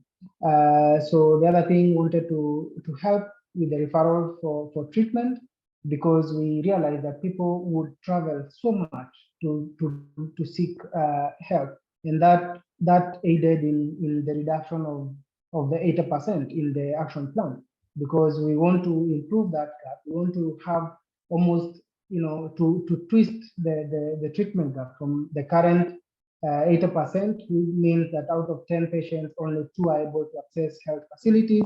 We eventually want to twist that probably in the next 10 years, as the action plan says, that out of the 10, we want at least 8 to be accessing. the health facilities. You know, if we can achieve 6, 7, then even better. So we also wanted to train the traditional birth attendants because we wanted to intervene with epilepsy at birth, because we wanted to not only to come up with curative measures, we wanted also to tackle the preventive measures, you know, concurrently. So, and that's how we targeted the traditional birth attendants, because those are the people who aid in our mothers giving birth, especially at the local level. So we also wanted to sensitize the community health workers in epilepsy awareness, you know, and we wanted to have them with enough materials that can be able to aid them in identification and referral. So we also wanted to create enough epilepsy awareness through the mainstream and social media platforms. But here, I must confess, we were a little biased towards the local vernacular stations. So we wanted people who can speak the language of the different countries we go to. So, and because then therefore the message gets home. And then even the interviews of the people who would speak, we would encourage them to speak in vernacular and disseminate the knowledge with the language that the people understand best. We were able to reach these numbers, as you can see here, from Wero TV. That's a local radio station covering about 5, 6, 7 counties in the Meru region, and then also the largest Central Kenya region. And then we had Muago FM, and then we estimated all that numbers. And you can see here with epilepsy treatment on the right, you can see in the month of May and June, there was a small spike. You can see the spike was a little high. So when it comes to the project results, we wanted, and we have so far been able to follow up, that the county, you know, epilepsy services is improved. You know, with the MOPC clinics, with the, you know, 9 of these clinics offer free health services and medication to the patient. And then also the reach to the 4,099 persons has been treated with epilepsy during the year 2022. That was last year. So you can see that the results we have been trying to push, we have been trying to, in addition to focusing on an advocacy unit in Tharaka Nithi County, we wanted also to engage the neighboring counties that who are willing to participate in the training, especially the toolkit dissemination and also the IGAP. So we tapped on to several CBOs, and one of them was from Kenya County, that eventually now wrote a letter to the county government, and the county government has so far now invited us. So the next county that we're going to be Kirinyaga County. So these are all the rest are some of the other results that we were able to achieve, and more so we also have some others down here. You can see that the Chiefs Tharaka Nithi County, 20 persons with epilepsy who are helped to register with the National Council of Persons with Disability. This is a state department that is vested with the interest of persons with disability, and epilepsy is now considered a disability. So it was very important that we get this linkage, and it couldn't have happened without the local administration. So the lessons learned with regard to this project is that working with the team, I mean the CHMT team, basically this comprises of the minister, the chief officer health, the director of medical services, the directors of lab, the directors of pharmacy, and all that. So it is very important, and it's a surest way of how to sustain this model. And to disseminate IGAP and to have some deliverables in 10 years, we have to create sustainable interventions. So, and this helps us mapping out both resources in terms of financial and non-financial. And CAWE, as a key stakeholder, can work with them to implement sustainable interventions in future, even with other counties. So, because you see, this county was like a springboard for the rest of the counties. So it is important that we got it right at the first instance, because this was a pilot.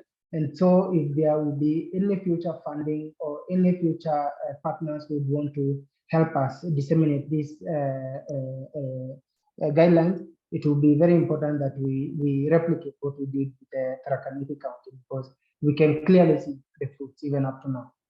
So some of the other lessons learned would be that the community leaders, like the chiefs, need to be trained also in advocacy. Although you see, ideally you can't have advocacy with government employees, but we need to have them to be able to be the conveners of this meeting. Of course, we'll target the CBOs around them, around their areas of work. We'll target the people who can be shouting a bit and reaching out to the chiefs, who are then the key decision makers at that local level. And then we need to train the chief to tell them, look, once you see the people coming to shout at you about stigma, about issues of violence in their homes, gender-based violence that eventually lead to kids being hit in the head and others having other forms of epilepsy. So we want them to understand that once they come, they should not be arrested. They should not be treating them like madmen. Because you see, even right now we have realized that most of the people in the market, in Tharaka Nithi market, were treated. People with epilepsy were treated to mental health facilities. They are being taken in as people who are, we call them madmen here in the country. So without proper diagnosis, without proper tracing, without proper knowledge, these chiefs will not know. And these are the people who will need to guide and show the direction. So MOUs, basically we have identified them as proper tools to engage. Because you see, we'll keep talking, governments come in, governments go. So for us to have a sustainable way of how to partner with these countries, we have to establish a sense of commitment, a document that commits both of us. So that is why we have been very critical into the county signing an MOU with us. So we sign an MOU, we detail all the relevant epilepsy projects that will be disseminated in the county at the county level, and they have to commit also to provide the reforms, the recommendations at the budget level, to go to the county governments, the county assemblies, to be able to allocate more funding, even from the portion of the non-communicable diseases, and it has been very effective. So we have had some challenges, obviously, and although we have had more successes, but we cannot dwell so much on the challenges, but it's important to have them, so that for future engagements with other counties, then we can be able to know what is going on, what we need to improve, what we need to change. Is that these CHVs, first of all, there was an issue with them, CHVs, community health volunteers. They want to be called workers, community health workers. There's an issue with them getting a stipend. They want to be given something, because most of them, over 90% of them, are women, and they want to have some bit of airtime. They want to have some bit of traveling cost to be able to create relevant and meaningful interventions. So the other challenge was accessibility to epilepsy medications. Of course, this has been a big challenge. I know most of my African brothers will say this is also a big challenge, because if they're not very expensive, they're not available. And if they're not available, then it becomes a big problem with the consistency and with adherence to medication, and to eventually containing the seizures and getting the 70% in the action plan. So that has been an issue. And then also, of course, the financial constraint. We know finances are never enough, but it would be important to have that bare minimum to be able to improve on awareness sessions and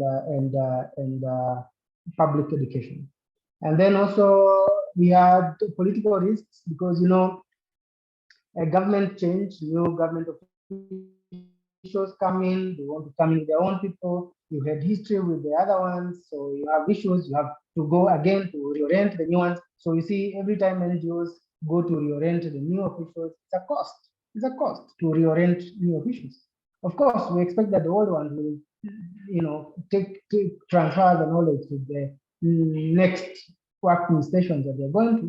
But it becomes very tricky to sustain some interventions at the county level. But that we have tried to cure with the MOUs, because then we have been able to pin at least one of the officials, especially the coordinator on non-communicable diseases. So at the county level, we pin that. We tell the county, look, as much as you want to do reshuffling and all that, please let's have some bit of handover with regard to the particular person. So, and then also the identification of the traditional medicine men and the witch doctors. Some of them were fearing to come out, but some of them were happy to assist. You would also not know whether they are true or not. So, because it's a whole new, it's a whole new area, and I think we need more guidelines as to how we deal with these witch doctors and pastors and preachers who say they can pray for the people with epilepsy to heal and all that. So with regard to future work, on Monday I invite all of you who are in the country to join us at Machakos County to celebrate the International Epilepsy Day. And then also this will be a culmination of what we did with the county. We signed an MOU with them on the 23rd of January 2023. And then also we will have, of course, I told you about Kirinyaga County. Those are some of the places. We are going to Kilifi. We're in the process of doing something with Kilifi County. And then also we working very closely with Machakos County. That is the next area that will be disseminating the IGAP. Very well. Just a quick thing that was not in the presentation. You can see here that during our traveling in the counties, we realized that we identified a new intervention, a new area of interest, the prisons. We have been neglecting our communities in the prison. This prison, for example, is having over 900 inmates, and they have about 15 inmates with epilepsy. And we took some bit of time to talk to the police officers there, and then the wardens. First, we told them about epilepsy, and then we expect to go back there and integrate their health facility with the existing epilepsy clinic within the county. So yeah, that's all. Thank you so much. Asante sana.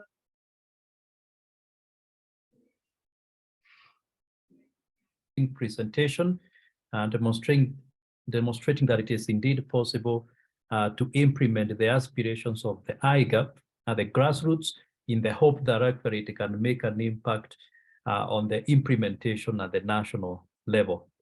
So we'll be discussing more about that after all the presentations are done. I think at this juncture, we are now going to invite South Africa to make their presentation.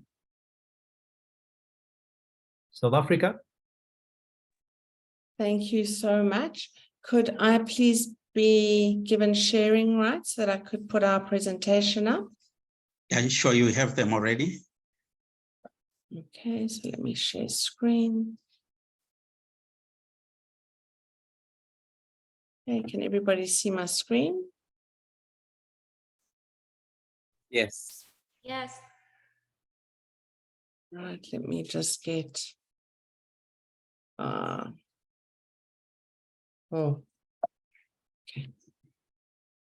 So first of all, I'd like to say thank you for being given this opportunity to share our report with you, our presentation with you. It's been a wonderful experience, the project over this period, and we've been very excited about our achievements during this period. So our project aims was to establish a national task force to oversee the project. to develop the first ever national plan on epilepsy and other neurological disorders, to raise and educate people about the IGAP and neurological conditions and disorders, and to support international developments in the fields of epilepsy. We then looked at the deliverables, and the first one was networking, and this was civil society as well as government and the community, and engaging with the international civil society. Self-representation by the targeted groups that we identified, policy development, awareness and education, and international developments. What were our results? We have had ongoing engagements and regular meetings of our civil task force. Our civil task force has now grown. We have now 8 to 9 in other organizations from civil society representing other neurological disorders on our task force. And as everybody is aware, and you may not be aware, our task force consists of a woman living with epilepsy, a mother of a child with epilepsy, our project advisor, myself as a person with epilepsy as the chair lady, Professor Joe Willemhurst from the ILAE, Professor Gail Scher, and then in addition to that, are other organizations with neurological disorders. Those include, just to name one, stroke survivors. And we can make that further detail available.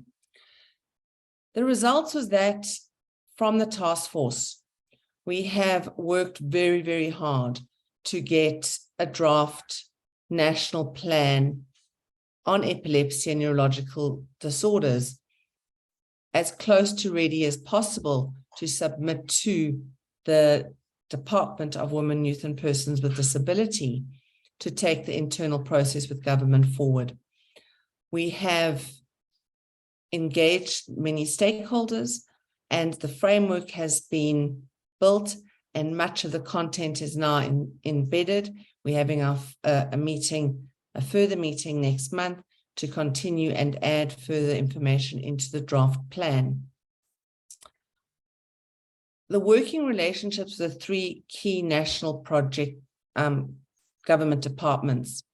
And so when I talked about the draft national plan, it has developed and grown and fleshed out into a beautiful document that we've had engagement with the 3 key national departments and another organization that was successful in their domestication and their national plan being accepted was Albinism South Africa. And we have been privy and have seen what that plan looks like. So being able to truly know in the context and strong engagement, stakeholder engagement with DWIPD, the Department for Disability for Government for South Africa. And they have truly taken on the project with the civil task force, with myself as chair lady, and have now owned the IGAP as a project in terms of going forward to ultimately getting it into cabinet and then domesticated and onto the parliamentary agenda. So the working relationships with the 3 key stakeholders is Department of Social Development has developed really well. The DWIPD, you can hear, is highly engaged and is attending functions with us, and we have had regular meetings. And the DOH is at early days of a relationship developing. The media liaison capacity that the National Office of Epilepsy South Africa was able to supply really yielded wonderful results, and I will talk into that further in terms of the achievements of that, which we are certainly proud of. We built and developed modules for the National Consultative Workshops for 2023.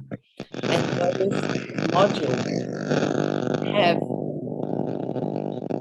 and are consisting of explaining from the start in the IGAP and the WHA in May. There's a horrible echo. May 2022 being adopted right the way through in terms of all the national bodies involved and international bodies. So the content there is very new and rollout has begun. The media toolkit, which with the media liaison has proven to truly last year made an enormous impact, was that we developed a number of items.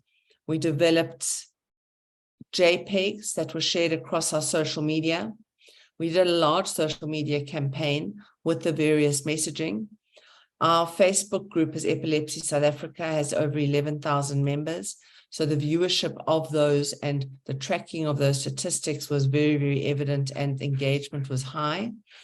In addition to this, we have webinars that run annually, and we did 5 last year. One in partnership with Sanofi South Africa. And one of the webinars, Professor Willemhurst was a guest on the show, on the panel, and she addressed the IGAP.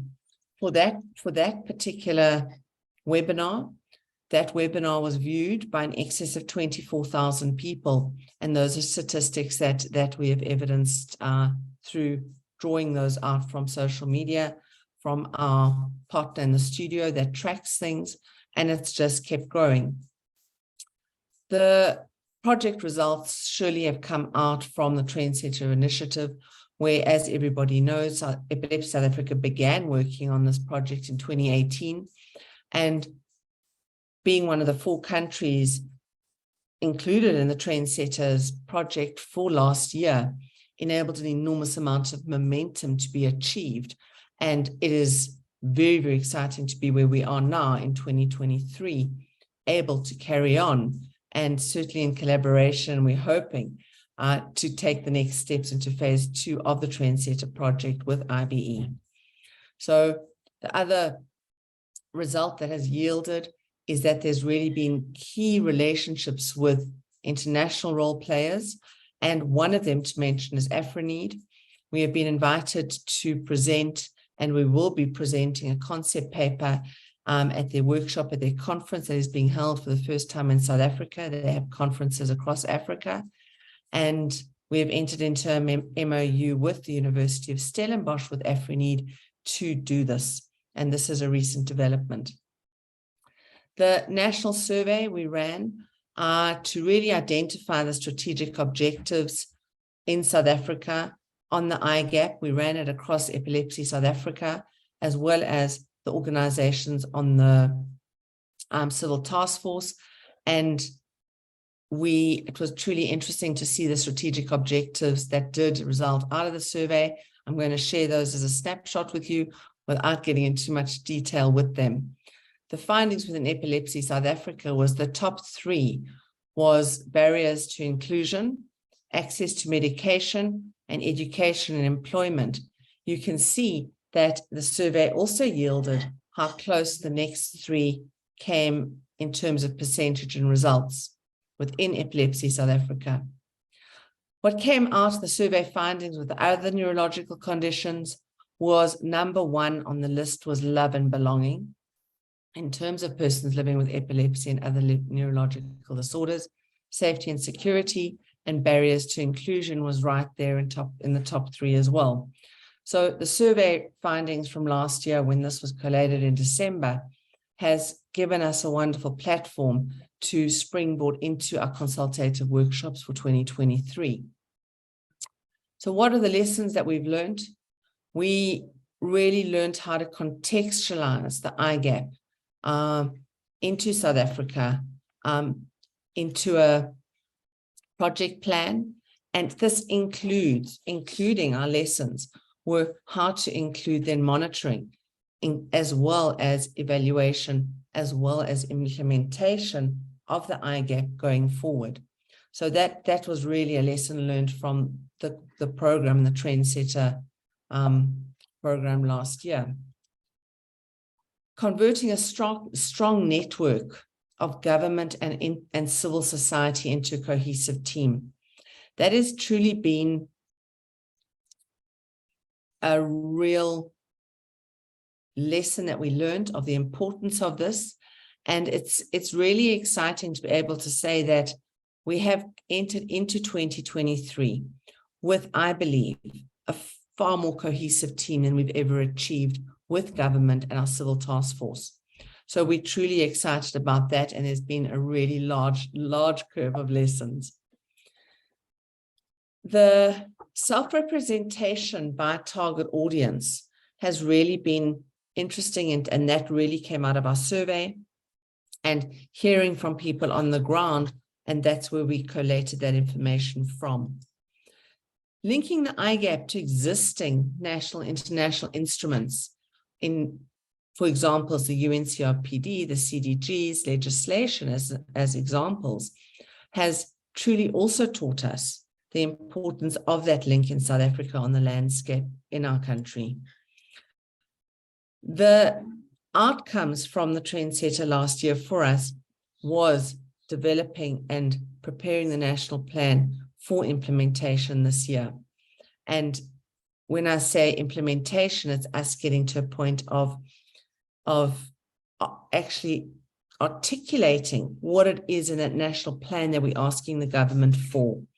And that really was a very steep lesson to articulate that, and the civil task force is working and will continue till that draft plan is ready to be submitted. The lessons learned were leveraging the relationship with IBE and ILAE, and we mean that in terms of IBE Africa assisting us with a department in government, and the ILAE in terms of the networking and the engagements with other stakeholders as well. So those are truly things that we learned and we've really valued. And identifying new opportunities. So during our engagements with the various stakeholders, coming up as a team in Epilepsy South Africa with myself and our project advisor, Marina Clark, the two of us really, after each meeting engagement, were seeing other opportunities, and that is where the consultative workshops for this year has arisen. And the lessons learned was really to maintain a focus on the goals and objectives that I've mentioned, because the IGAP is such an exciting document that it expands in a number of ways for us as a country. But to really have focused and stayed on point with the objectives that the Trendsetter assisted us with, and that we were able to align with throughout the period. The challenges we had, the first one was the appropriate location of epilepsy and other neurological disorders with DOH. The learnings, which I'm thrilled to say occurred in January this year, and the correct engagements have now ensued, and the bridges where they've needed to be built are currently being built, is that within DOH, there's two directorates, and that's mental health and NCD, which is chronic diseases. And the misunderstanding between these two is that there's actually a collaboration that they now understand and are working with each other due to the engagements during the course of last year.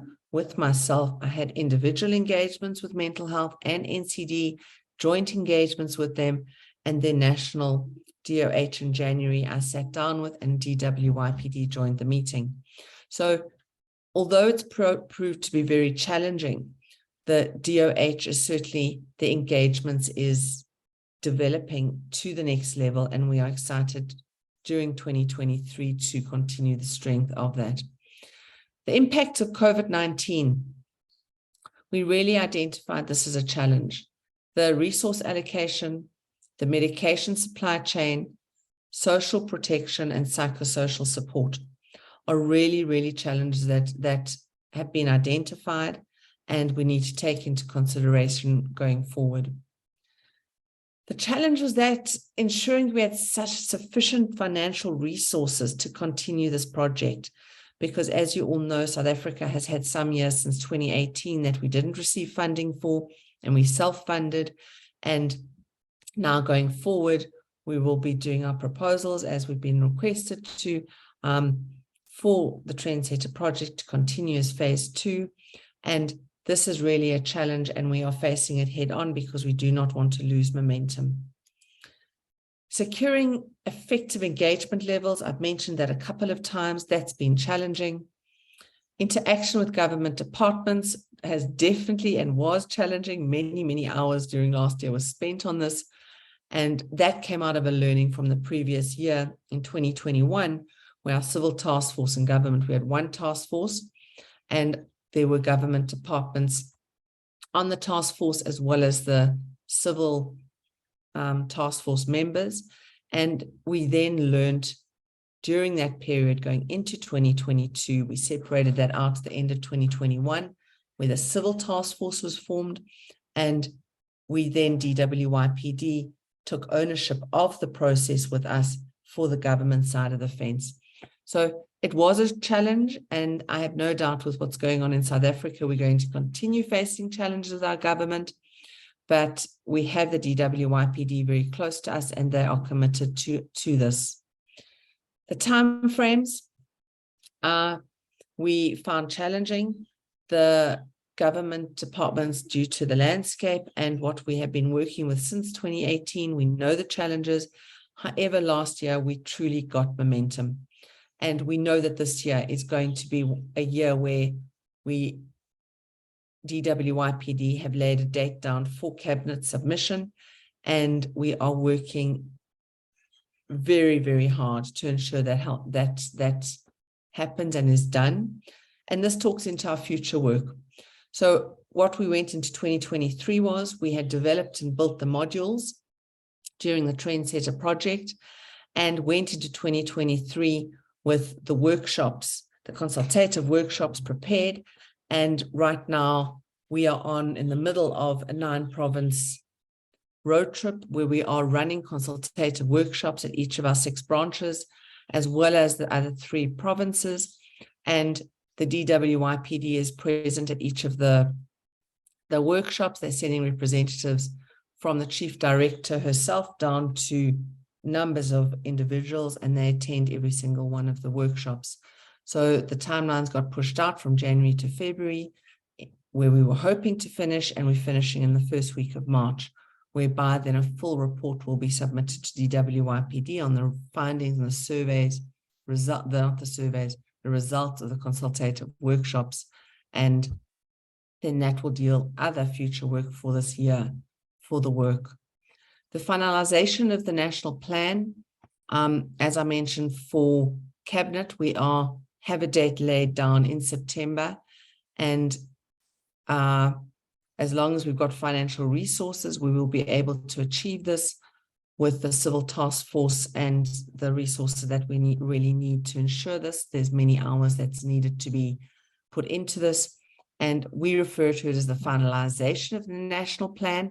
However, it will be submitted as a draft national plan, because government then will own it internally, and they will then put their own working group or task force together that will look at all the aspects of the medication and all the different pillars that have come out from this year's work in terms of their now next steps with the plan. Ongoing awareness and education this year, that is leverage and truly coming out of the workshop information during the course of this year, and much more of it will come out. One of the aspects is that I believe is emerging from the 4 provinces already, is the future work of having a education academy, an academy for people with disabilities, epilepsy, and neurological disorders, that can take the work that we are doing, roll it out, create job employment, and really take and educate around epilepsy and neurological disorders through the content development. And that education would be critical, leveraging our branches as platforms. And the ongoing awareness would be the social media, the webinars we are doing, and the traction that we are getting. And implementation of the national plan will occur in the future. I'm sure that will be during 2024 and 2025, where we will include monitoring and evaluation with the relevant government departments as a civil task force. And that brings me to the end of my presentation, and I'd like to say thank you. And I'm certainly looking forward to the continuing of this year. And we remain committed as a country to ensure the domestication of the IGAP in South Africa. We will not relent until this is done. So a very big thank you to IBE for this opportunity, IBE Africa, and for the collaboration with the 3 other countries in the trendsetters that we've worked alongside. It's been with utter pride and joy that we've been part of this last year. Thank you. Back to you, Mr. Chair. Thank you very much, Shireen. A very clear presentation, a very insightful, and you clearly demonstrated some key achievement there. One of them being the fact that you can leverage on the partnership between the government, civil, and also persons living with epilepsy to contextualize the IGAP in the form of a national plan that you've clearly indicated is being finalized, and that there will be a draft available soon. So we'll be discussing more about that towards the end with the persons attending this meeting. Therefore, let's do the final presentation from Mauritius.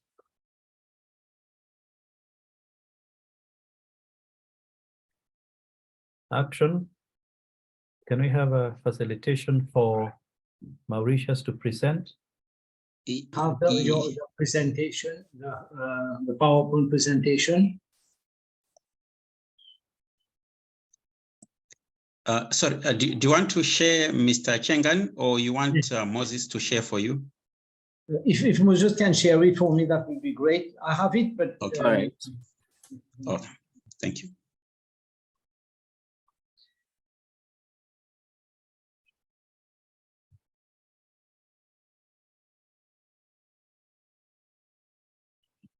Okay, thank you. So I can start? Yes, please. Yeah. Okay, so good evening, everybody. I will go directly on the presentation itself, which is on developing a multi-sectoral dialogue strategies and collaboration to domesticate IGAP in the Republic of Mauritius. So the project aim. Can we go on the project aim?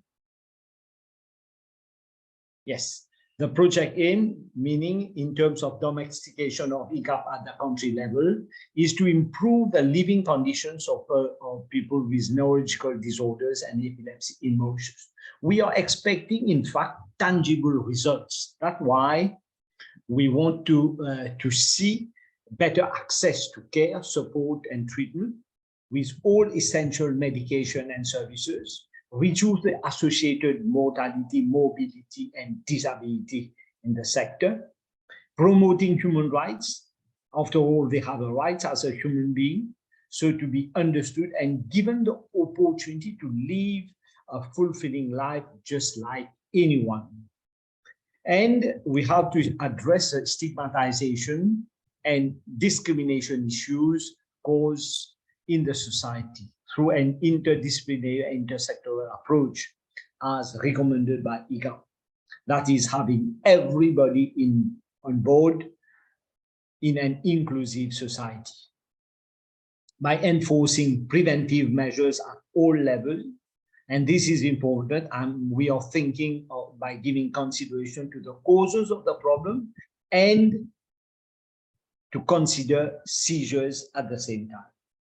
With due respect to international recommendations such as the UNCRPD and the SDGs, meaning the SDGs 3, 4, and 10, to ensure healthy lives and promote well-being for all at all ages, ensure inclusive and equitable quality education, and to reduce inequalities.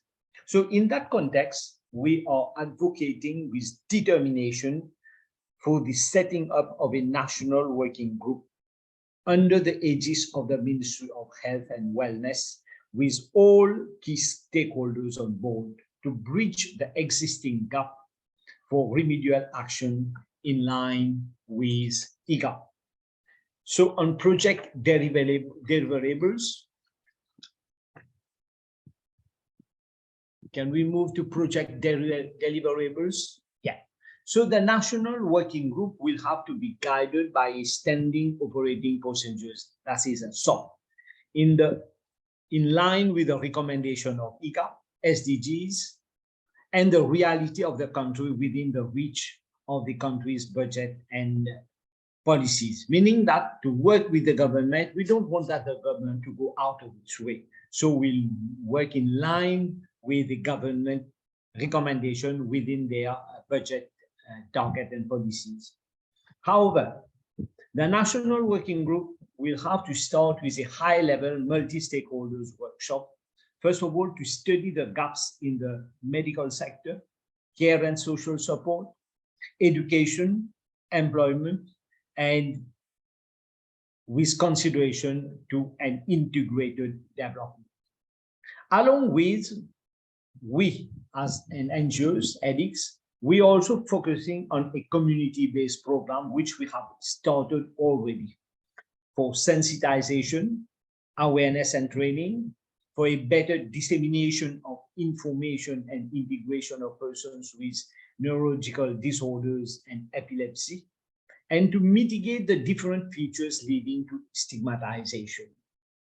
This work has started already with, I can tell you, I can say by at this point in time that we have contacted, we have got working relations with all key stakeholders, and we have covered mostly the whole of Mauritius, involving all the different stakeholders, including persons with epilepsies and their families. The National Working Group will have to study new policies for recommendations in terms of empowerment, medical assistance, educational support, and social assistance to enable development and personal emancipation for a better integration and inclusiveness of persons with epilepsy and neurological disorders.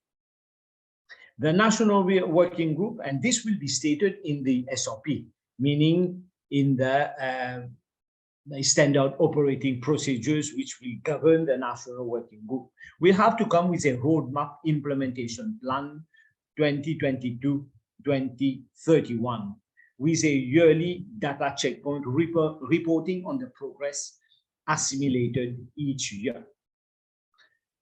By the way, and this is very important, the media involvement. We have to engage, and we have already engaged, I can tell you, the national station, the national media station, and the social media.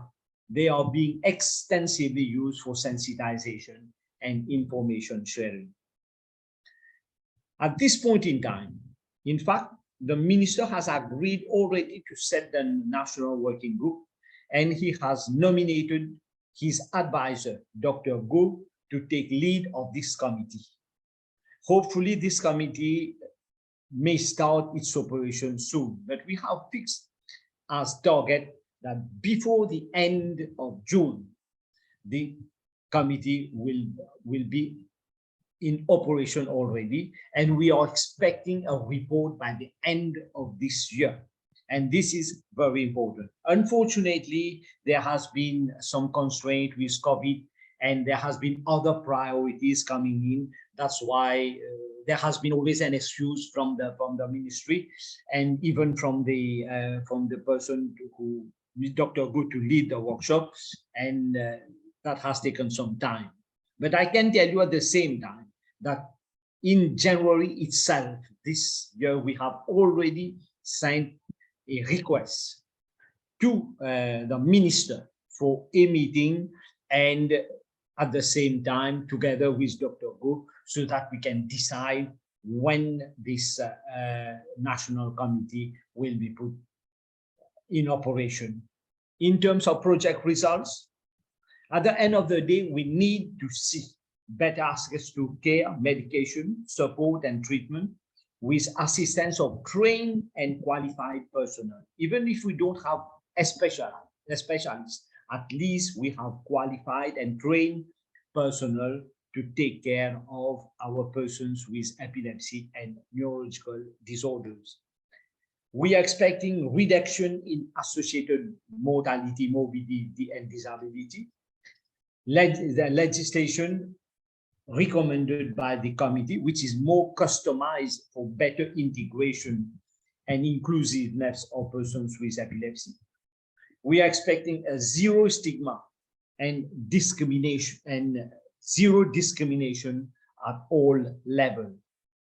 A protocol of intervention in case of seizures be set in all public offices, private sector, and departments, and the Department of the Disciplinary Forces. And this is very important, that at least they know the protocol, and at the same time, they can be trained in case of problems of seizures in the public. That epilepsy be integrated within an existing national health policies and program, meaning it should be included in our policies. In terms of lessons learned, it is very important to involve all key stakeholders, team members, and persons with epilepsy in the process, because each one will have their views, and which each one can share on different ideas on the gaps existing in the different sectors, and can explain at the same time problems that they are encountered in the different sectors. We need to create, we have learned that, you know, there is a smart way of doing things. You create trust by doing things smartly. That is the right thing at the right time. The support and guidance of IBE is strongly important.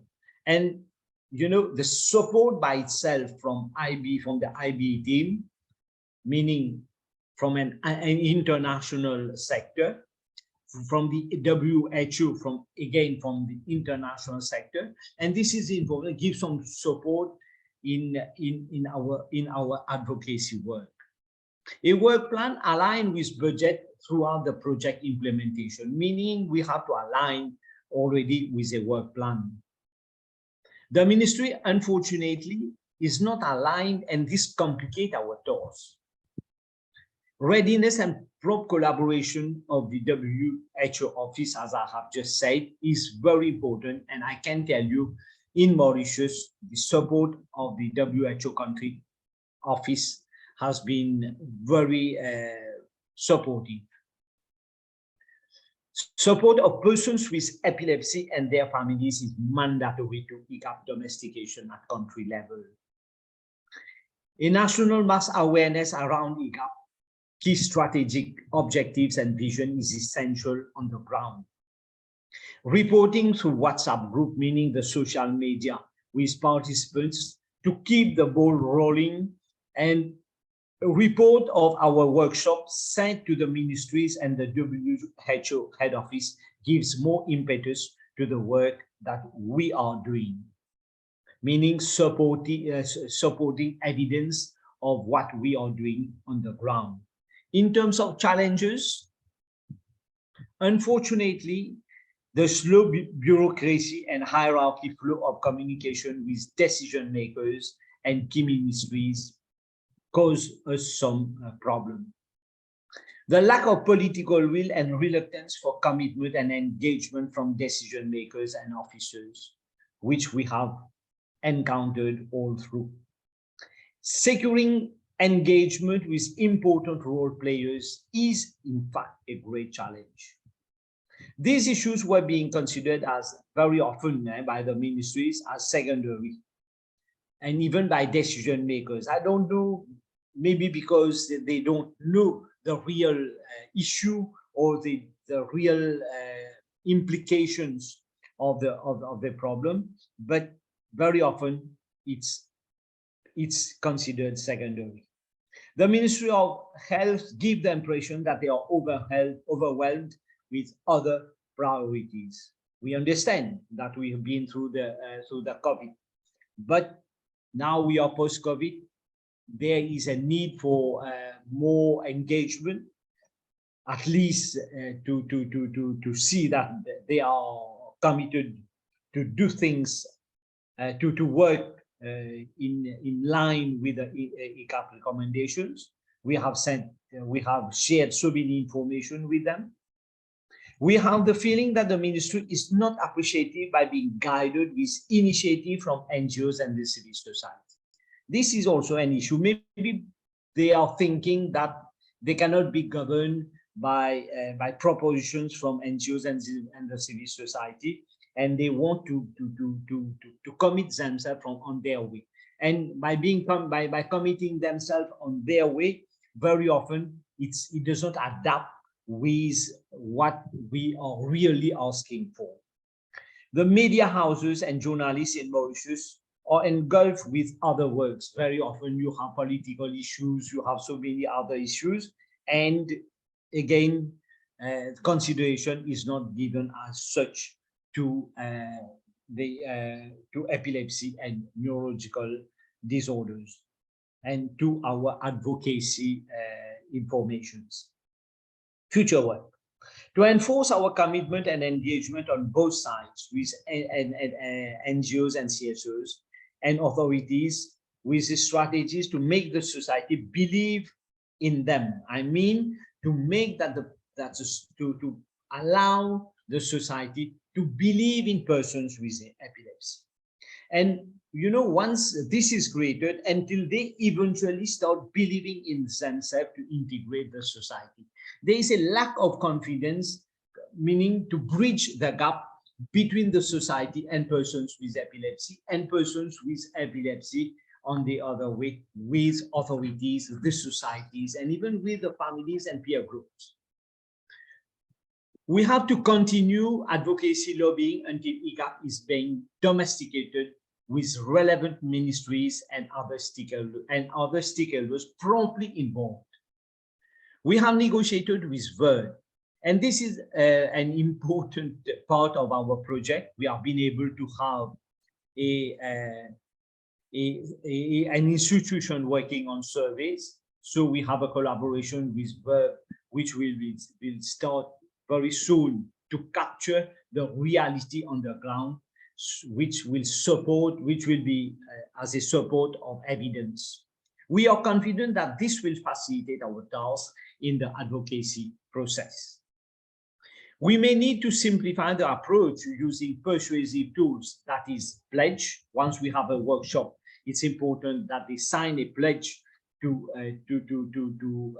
support the advocacy pressure, to show that gap analysis from our participations, and to create that mutual benefits. For example, when we negotiate with the government, we have to show that there is a mutual benefit on both sides, from the government and from the society at the same time. We will have to build networking with the Medical Professional Association and Medical Protection Society as well to advance the IGAP agenda. So it's a work that has started. We have been working very hard on it. Unfortunately, the only issue is the national working group, which should have been set up, which should have started already, but which has taken some time. Hopefully, once the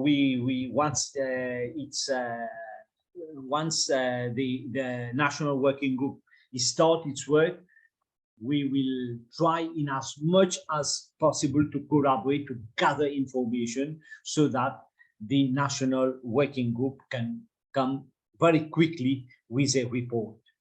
And this is our report from Mauritius. I need to thank Mr. Yusuf Nur Mahmoud, who has been very supportive, Mr. Moses, who has helped me in the verbal presentation, and Mr. Action Amos, who has been very, very supportive with some advice in the presentations of our report.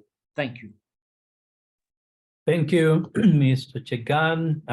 Wonderful presentation there. Once again, I really identify with your concern that the government has other priorities when we try to talk to them about epilepsy. But obviously, we have to keep nudging them So until they start recognizing epilepsy as a priority. So I'm very well aware that we are very short of time. So maybe I'll just make one or two observations about the presentation that have been made.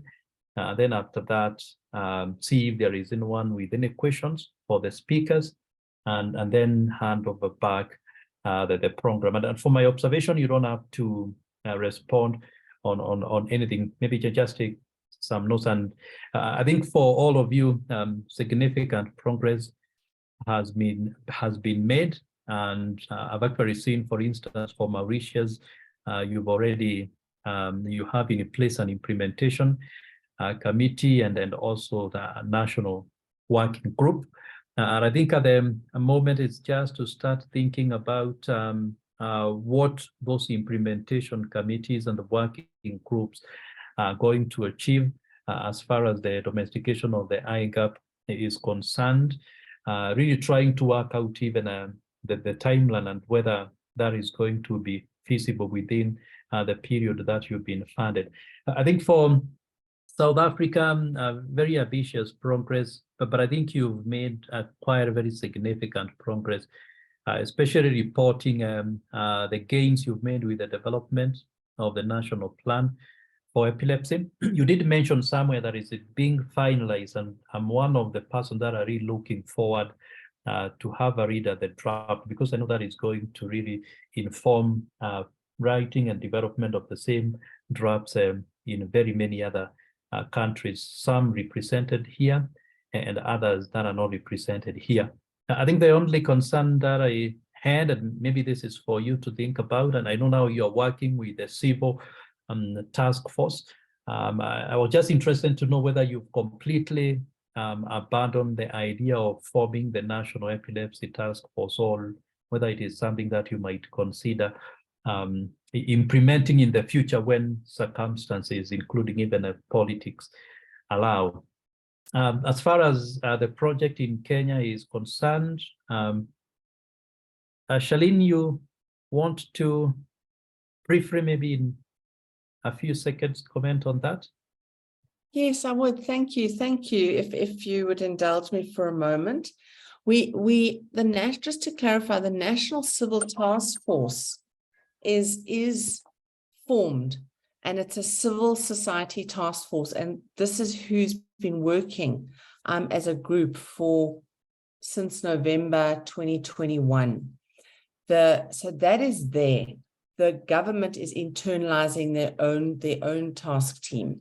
So there just needs to be consistent clarity that there is two groups. There's one, a national civil task force, and then government's one that they're taking care of.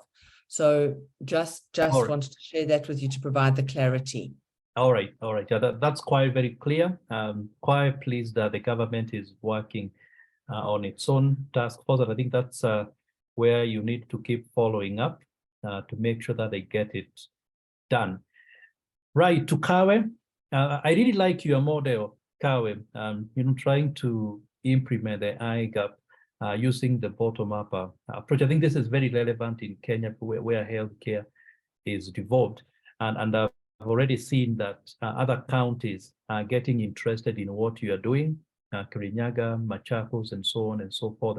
I mean, it's looking like it's going to be successful, but the concern that I have is how are these successful experiences going to feed up to the national implementation? Because obviously your aim is the bottom-up approach. So you need to work on that framework going forward, so that when you gather enough evidence, then you can have it disseminated upwards to have impact at the national level. And then as I conclude, it's just to say Eswatini had a very clear plan about successful project implementation, and made lots of success on many aspects of the planned work packages.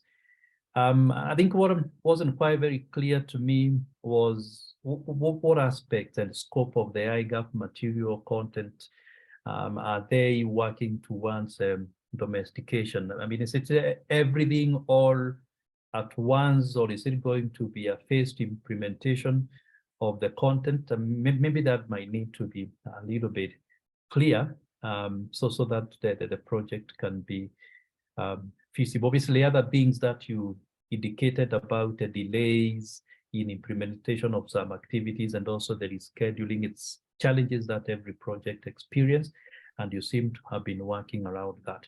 So I think that was all from me. Wonderful. So let's check if we have any question from the audience to the four presenters: Abraham for Eswatini, Patrick for Kenya, Charlene for South Africa, Chengan for Mauritius.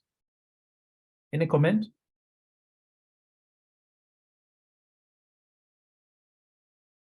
Right, so looks like we don't have any contributions. Otherwise, is anyone speaking? Yeah, Dr. I think. Patrick, yes, in a few seconds. Yes, thank you so much. And, we're grateful for your comments. Yes, for sure, we will need to figure out how we eventually, sink in and approach the national platform. Just to let you know that our plan is to basically engage other players, because we cannot do this alone. We will engage other players, the coordinating committee, NEC, so that we see how we try and approach the country basically from the Ministry of Health point of view, as we tackle the counties, because there are quite a number. We eventually see how we can have the national government also pick out what we are doing.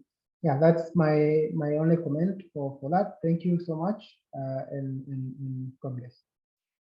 Thanks, Patrick. Yes, good strategy there. So the secretary for NEC is here, Friendly, and it's great to plan to get in touch with him and perhaps make a presentation to the members and chart the way forward as far as communicating those successes to the national government are concerned. Abraham, you have some closing remarks to make in a few seconds? Yes, thank you so much, Dr. Simon. I think just to say something on your comment around the scope of material and how far we want to see ourselves going. I think ours was mainly ground preparation for the adoption and domestication. That's why our goal is strengthening institutions, identifying and strengthening those institutions that are relevant, and also creating those strategic collaborations, which we believe we have achieved that. The other things that, the other results that we achieved are actually those results that should show us that we are in the right track, not necessarily to say we have already domesticated. It was preparing the ground. That's why we're talking about policy review and legislation review, which are things that cannot be done maybe within a year or so, because it takes a long of consultative processes. But the ground that we have broken is still really giving us that direction that, yes, Eswatini will be able to adopt and domesticate the IGAP. Thank you, Abraham. I think that required like that phased approach, really very well said there. And if you continue with the same commitment with the evidence that you'll have gained from the ground and with resources available and also support from the partners here, I have no doubt that you'll be able to take that domestication to the next level. Otherwise, thank you so very much. At this juncture, if there is no other question, I'm going to hand over back the program to the organizers. Many thanks. Thank you very much, Dr. Simon and your team. Due to time, we are going to skip the next presentation. It was a presentation on the site that is being created, and a link will be shared to the site as it is still under construction. At this juncture, let me invite Action Amos to talk about our planned work for 2023. Action.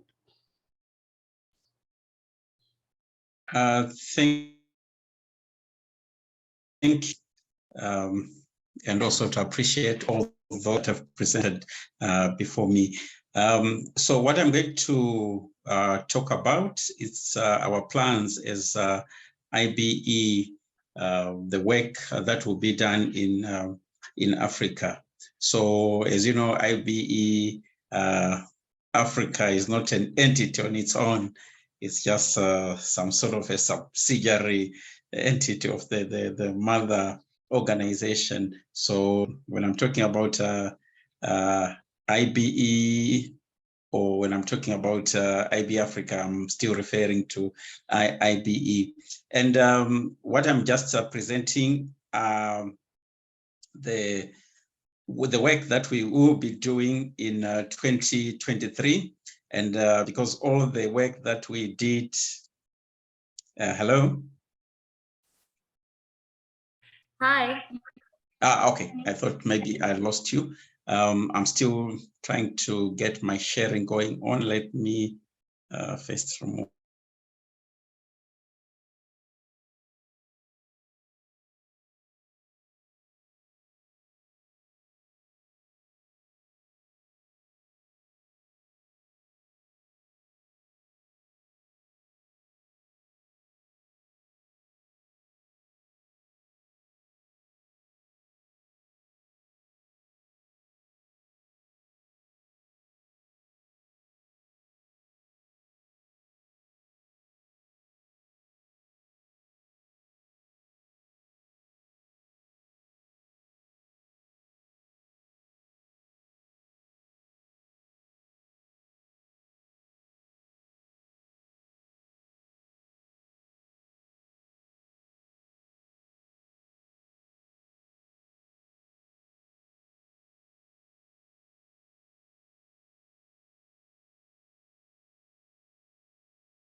I think we've lost Action, Eunice.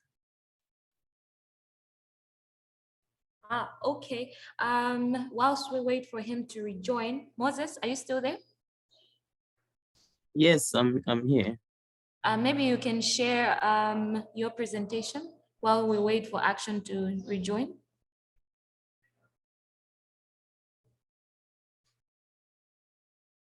All right, no problem. My main duty this afternoon was to just share with you members the draft work we have done to date in developing the IGAP website. So it's the first piece of work that is speaking to IGAP with the intention of creating a knowledge hub. So mainly it's a repository where all the knowledge on IGAP will be shared. And we hope that this particular portal will increase visibility and show progress towards the domestication of IGAP, most specifically in Africa. So I'm sharing the screen as I'm speaking right now. I have visited https://igap2030.org. So even this link as we're speaking, it's live. So you could just type igap2030.org and you should be able to get a similar page to the one that I am currently sharing. So on the home page, you'll find that we have put the summary of most of the knowledge that will be shared here. So as IGAP has 5 key elements, you find that under governance, you could have a summary of the news that is there, the events, the policy briefs, and even the featured articles. And the same goes for the second objective, which is to provide effective, timely, and responsive diagnosis, treatment, and care for epilepsy and neurological disorders.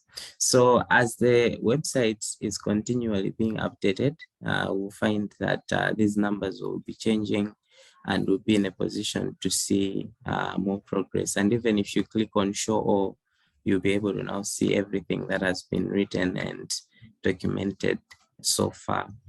Going down, you would see the featured articles and the news articles, but then maybe I should also go through the various tabs. So in the About Us tab, that's where the chair's statement is.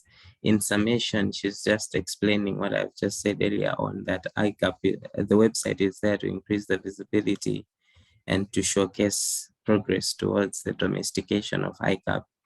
And on the regional committee, it talks on the mission and the objectives. And finally, the committee members is where the various team profiles are highlighted. So we have Advocate Nkandwe Chindila as the chairperson, and the vice chairperson as Mayoa Olabi, and the ECO member, Dr. Augustine Chawe, and another co-member, Dr. Florence Baingana, and also Jacob Rovarini. The information hub, which is where most of the content is now where you can either navigate to the news, the events, the policy brief, past webinars, including this particular webinar. It will be there once it's finished. I've been recording it, and even the gallery. So if you, for example, go under news, you should now be able to filter to say which news articles should I see? Should it be for the academia or for lived experience and even media? And even if we go to the events, you also find that there are various filters, including a calendar that can highlight some of the things that will be happening in the various countries in Africa. So we'll be able to know what's happening in Tanzania, in Kenya, in Mauritius, in Zambia. And under the policy briefs, we'll also be able to have a repository of the various technical and policy briefs that are available. And under webinars, we will have the various webinars that have been recorded prior. So at the moment, we've just included 3 as samples from previous webinars from ILEA. And under the gallery is where we'll now be able to see most of the beautiful pictures that you'll be sharing with us, including the videos. So now it's mostly placeholders, but we hope with your submissions that we'll actually have a lot. And my favorite place, which is the progress tracker, is now where we will be able to now narrow it down to say what's happening in, for example, Southern Africa. So if I'm to go under Southern Africa, it will even allow me to filter some more, either by milestones, whether I just want topics on public health or what has been done under diagnosis, treatment and care, or even governance issues. So most of the issues that we've been talking about in most of the presentations, I'm hoping that with the introduction of our contributors, because currently we have 5 people who have registered to be contributors, they'll be able to now talk to the various chapters, gather information, and then be able to categorize it and put it under here. So we'll be able to even learn from each other better, because everything is well put and categorized and stored. So the filters will be functioning in that nature, and the contributors will be able to log into the site and contribute through the login feature. So all in all, I would still emphasize that it's a work in progress. And at the moment, if anything, I would even appeal to help for all of you here and even those who haven't joined us to keep commenting, keep contributing, and even if we can have more contributors, the better, because I believe that once we have this one repository, a mutual repository, we'll be able to share our knowledge and maybe even learn from each other and avoid certain mistakes that are avoidable. So that's it from my end. I don't know if Mr. Amos is back. Back to you, Eunice. Thank you very much, Moses. Is there anyone who'd like to comment on Moses' presentation?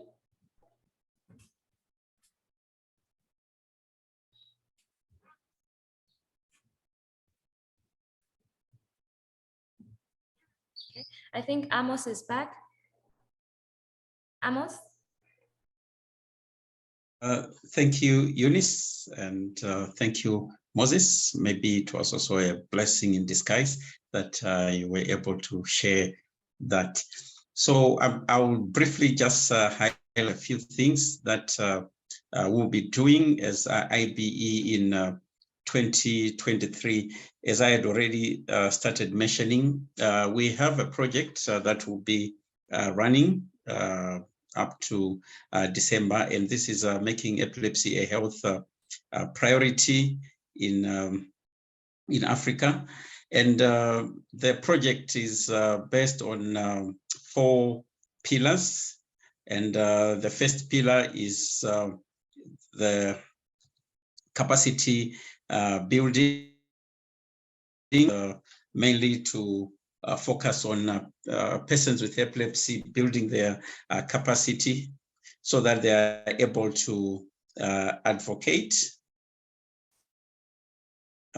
Sorry, am I still there? Yes, you are. Okay, thank you. Unfortunately, my screen seems not to be okay. I'll continue. Maybe let me stop sharing.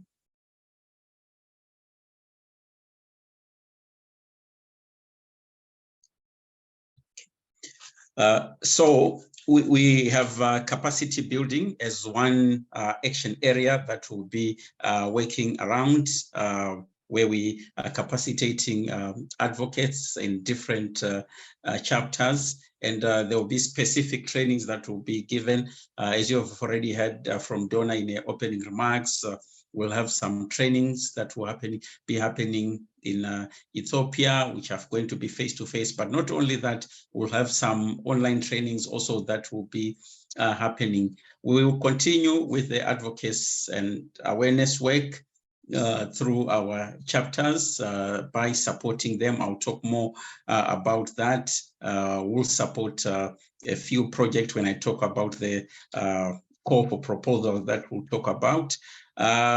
One key area that we'll be working on is to do with partnership development. Then the last one is on knowledge creation and exchange. So as IBE, we are going to have a repository of lived experience of persons with epilepsy. To complement this work that I've just talked about, the project, currently we are engaged with WHO. There's a situational analysis that's going on, which is covering epilepsy and other neurological disorders, which we hope by mid-year the report will be launched. As IBE, there's going to be a global needs survey of which all of us and all the chapters will be involved in. We're still continuing with the stakeholder mapping, and specifically for Africa, would want to know who is who in terms of partners with influence that we can work with. We know currently we have IGAP as one tool that we can use, among other tools that are there that we can use, but we want also to see who are other stakeholders that we can work with, including potential funders that we can also engage so that we strengthen our funding base within Africa. Another area that we also currently working on, we're coming up with an African documentary. We wrote the chapters and we got some stories. Currently, we're at a stage where we're screening, selecting those that will best fit to represent the story of Africa. So soon we'll get to know which stories are going to be covered in that documentary. And as I've said, we got so many stories, and not only these stories, but more stories will be coming our way. And we want to create a lived experience repository. As was highlighted by Moses, we are working with the regional committee on Intersectoral Global Action Plan on epilepsy and neurological disorders, and we will keep on supporting this committee in its work, in the work that they are doing, as well as development of the knowledge hub that they are working on. We anticipate to have a conference, as was already highlighted by our CEO, in November this year, and a formal announcement will be shared soon. Now to talk about the projects, I mentioned about the Making Epilepsy a Health Priority. So in this project, we have some funding that we're going to be having this year. The first one is the Trendsetter Fund. So in the last session where presenters were being more directed by Dr. Simon, you saw the 4 countries that are the current trendsetters. We intend to continue with that work, looking at the gaps that were there in their work currently, so that we are able to concretize some of the groundwork that has been done. What is it now when we talk about IGAP that we can, write home about in the next 6-7 months that are coming? So we'll be continuing our discussion with our current trendsetters, but also we have also started engaging with WHO, the Afro office, with the intention of working where already WHO is working, like in Ghana, in Tanzania. So once that is done, again, we'll have other trendsetters also coming on, to show model cases of domestication or of implementation of IGAP. In addition to that, we also have a small fund initiative, and I'm happy to mention that all the work around this initiative has been done, and we are set now to release the call. So likely by Monday, we will be releasing the call. So this call this year has taken a different form altogether. So it's a focused theme that we'll be working on. So we'll be working on stigma. So the initiative mainly focuses on stigma. So as we share this call, you will note that we're not going to be working like how we were working with the other small fund initiatives, where we were just saying, well, it's a free for all, whatever you want to do, right? But with this one, we'll be focusing specifically on stigma. It's an issue within Africa. And as you noted, it's again the theme for our Epilepsy Day, and a theme for the 50 million steps. And we want that to continue to be re-emphasized as we work this year. So this call will be out on Monday, but another format that we have taken now is that we encouraging countries to work together. So when we put this call, you all see that it's a call for stigma, but it's encouraging collaboration or inter-country collaboration. So look out for partner countries that you can work with. You might decide to work as East African countries, Southern African, West African countries.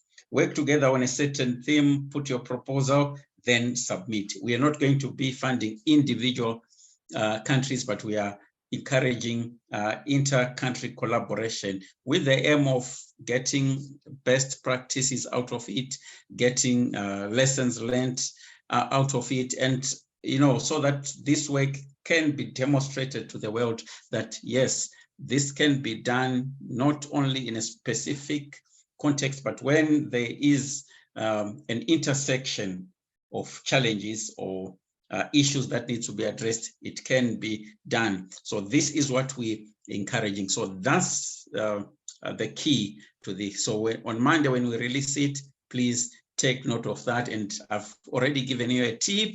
You can start, quoting some of the countries that you would want to work with. But this will not apply to the trendsetters. The trendsetters will continue. They'll have a different call altogether on the continuation of their work. Lastly, we'll have the Champions Fund. Our initial, the first session demonstrated that when people are supported, they can do wonders. In that Champions Funds, those were individuals that were working. They were not organizations. They were individuals, our own champions that were working. So we'll have again in the second quarter another funding specifically for Champions Fund.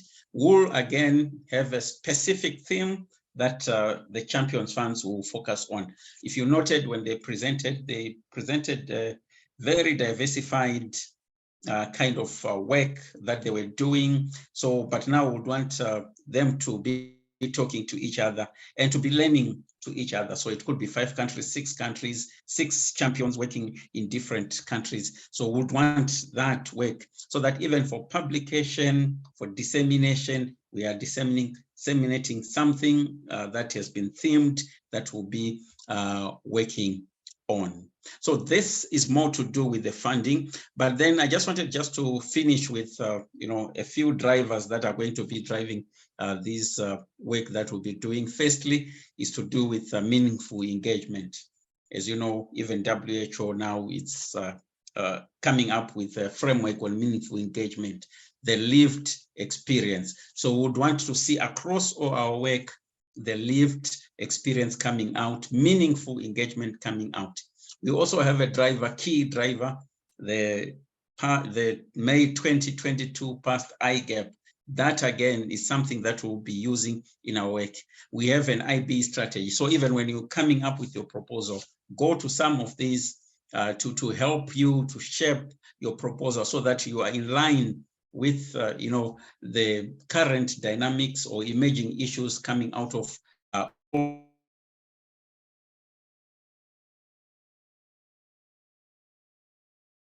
so we want intersectoral collaboration to be so as you think about the 3 countries you'll be working with, or maybe the trendsetters, one thing that you need to keep in your mind is, who am I collaborating with?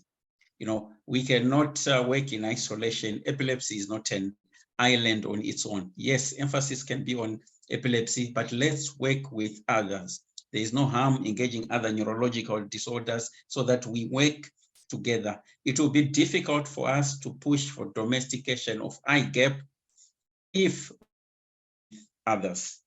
You remember when we started development of WHA 68.20, we had challenges because we had only focused on epilepsy, but what's been promoted out there is intersectoral collaboration. So we're asking that as you develop your proposals, as you work, even without funding from IB, think about this intersecting approach where you want others to be working with you. Another thing is that we want to push is visibility.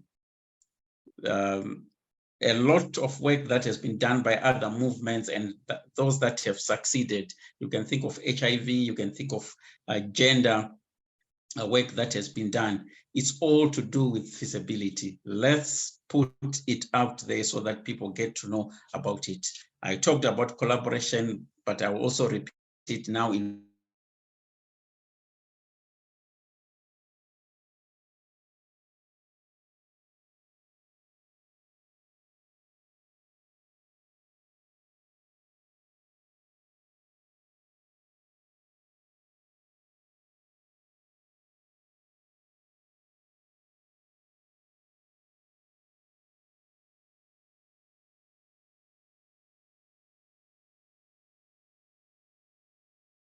interested in supporting persons with disabilities in Africa, including epilepsy. And as Action mentioned, they will be hosting us in Ethiopia at the IBE Africa conference in November. So let me invite our longtime friend, Mr. Lefoko Masingmangi, who is the Social Affairs Manager with the Social Affairs Commission. Lefoko, are you there?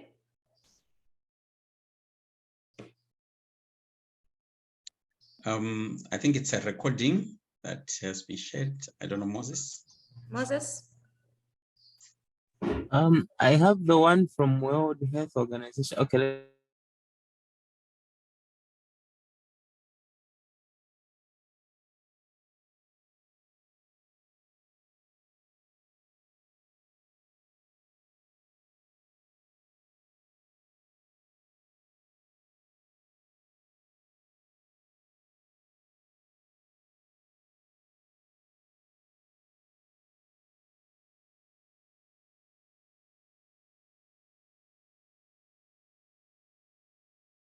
And this meeting. And on behalf of my commissioner and director, I would like to wish you well and greet you all.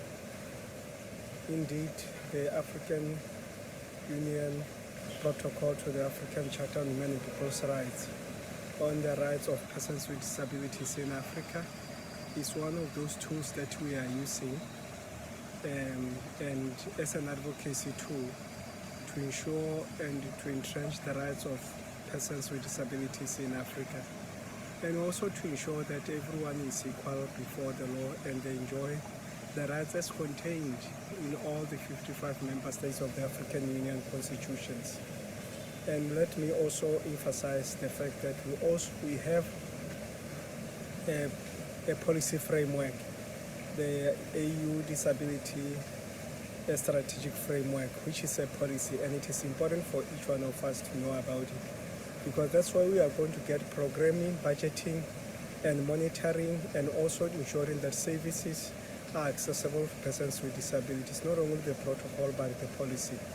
And let me also emphasize that we have got a plan of action on albinism to stop the attacks and the denial of rights of persons with albinism.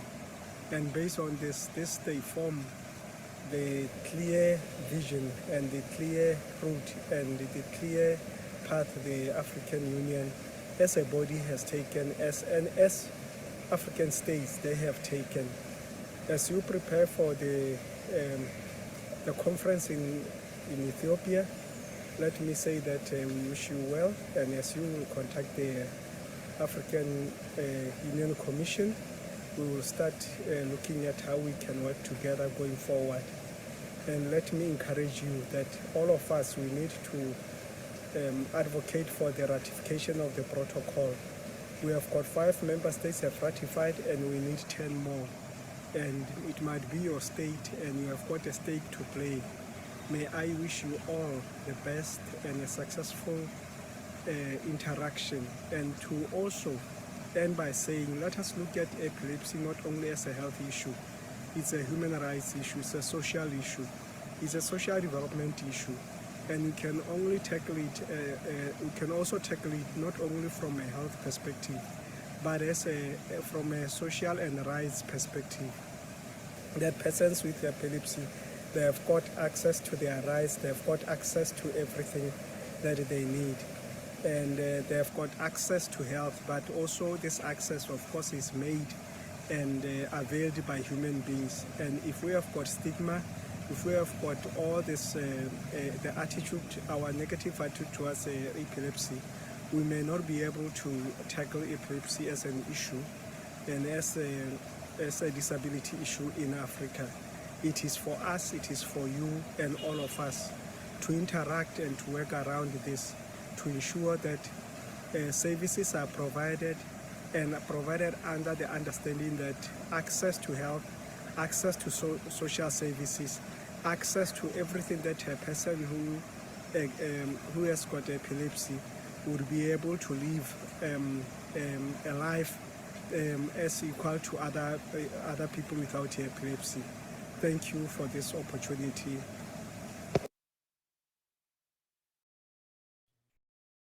Thank you very much, Mr. Masimangi. Apologies, I think earlier I had mentioned that WHO instead of saying African Union. So one of our key partners in 2023 is African Union, hence why we had the recording by Mr. Masimangi. Another crucial partner for collaboration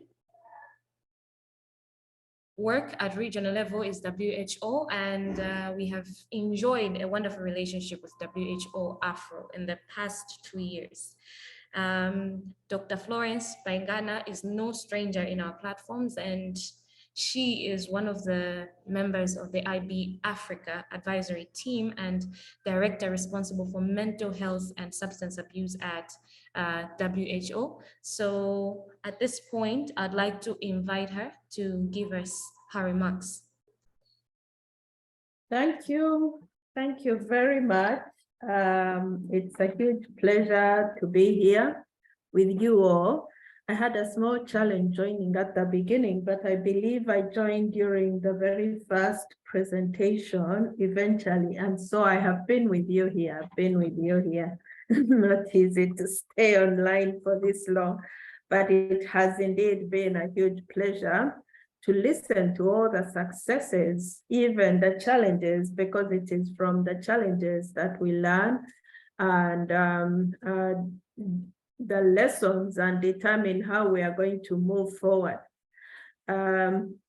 I think as somebody mentioned, I can't remember who, saying that Africa is way ahead of the other regions. Indeed, it is true. And it makes me so proud to be a part of this movement, where the movement is coming from, I think, the users themselves taking the lead in pushing for the change that they want to see.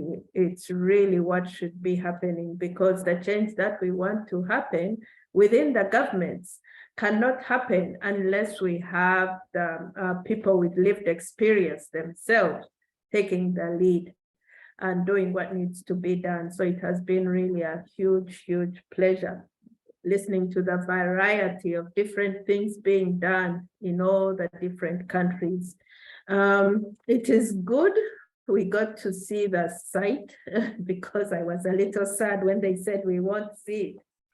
Because I think as we begin to map what is happening on the continent, those who haven't been doing anything, those countries that may not be doing anything may come across it and also begin to believe that they need to be doing something. So that's another way we advocate for change, by showcasing what happens in one country and another country then realizes, oh, we're being left behind here.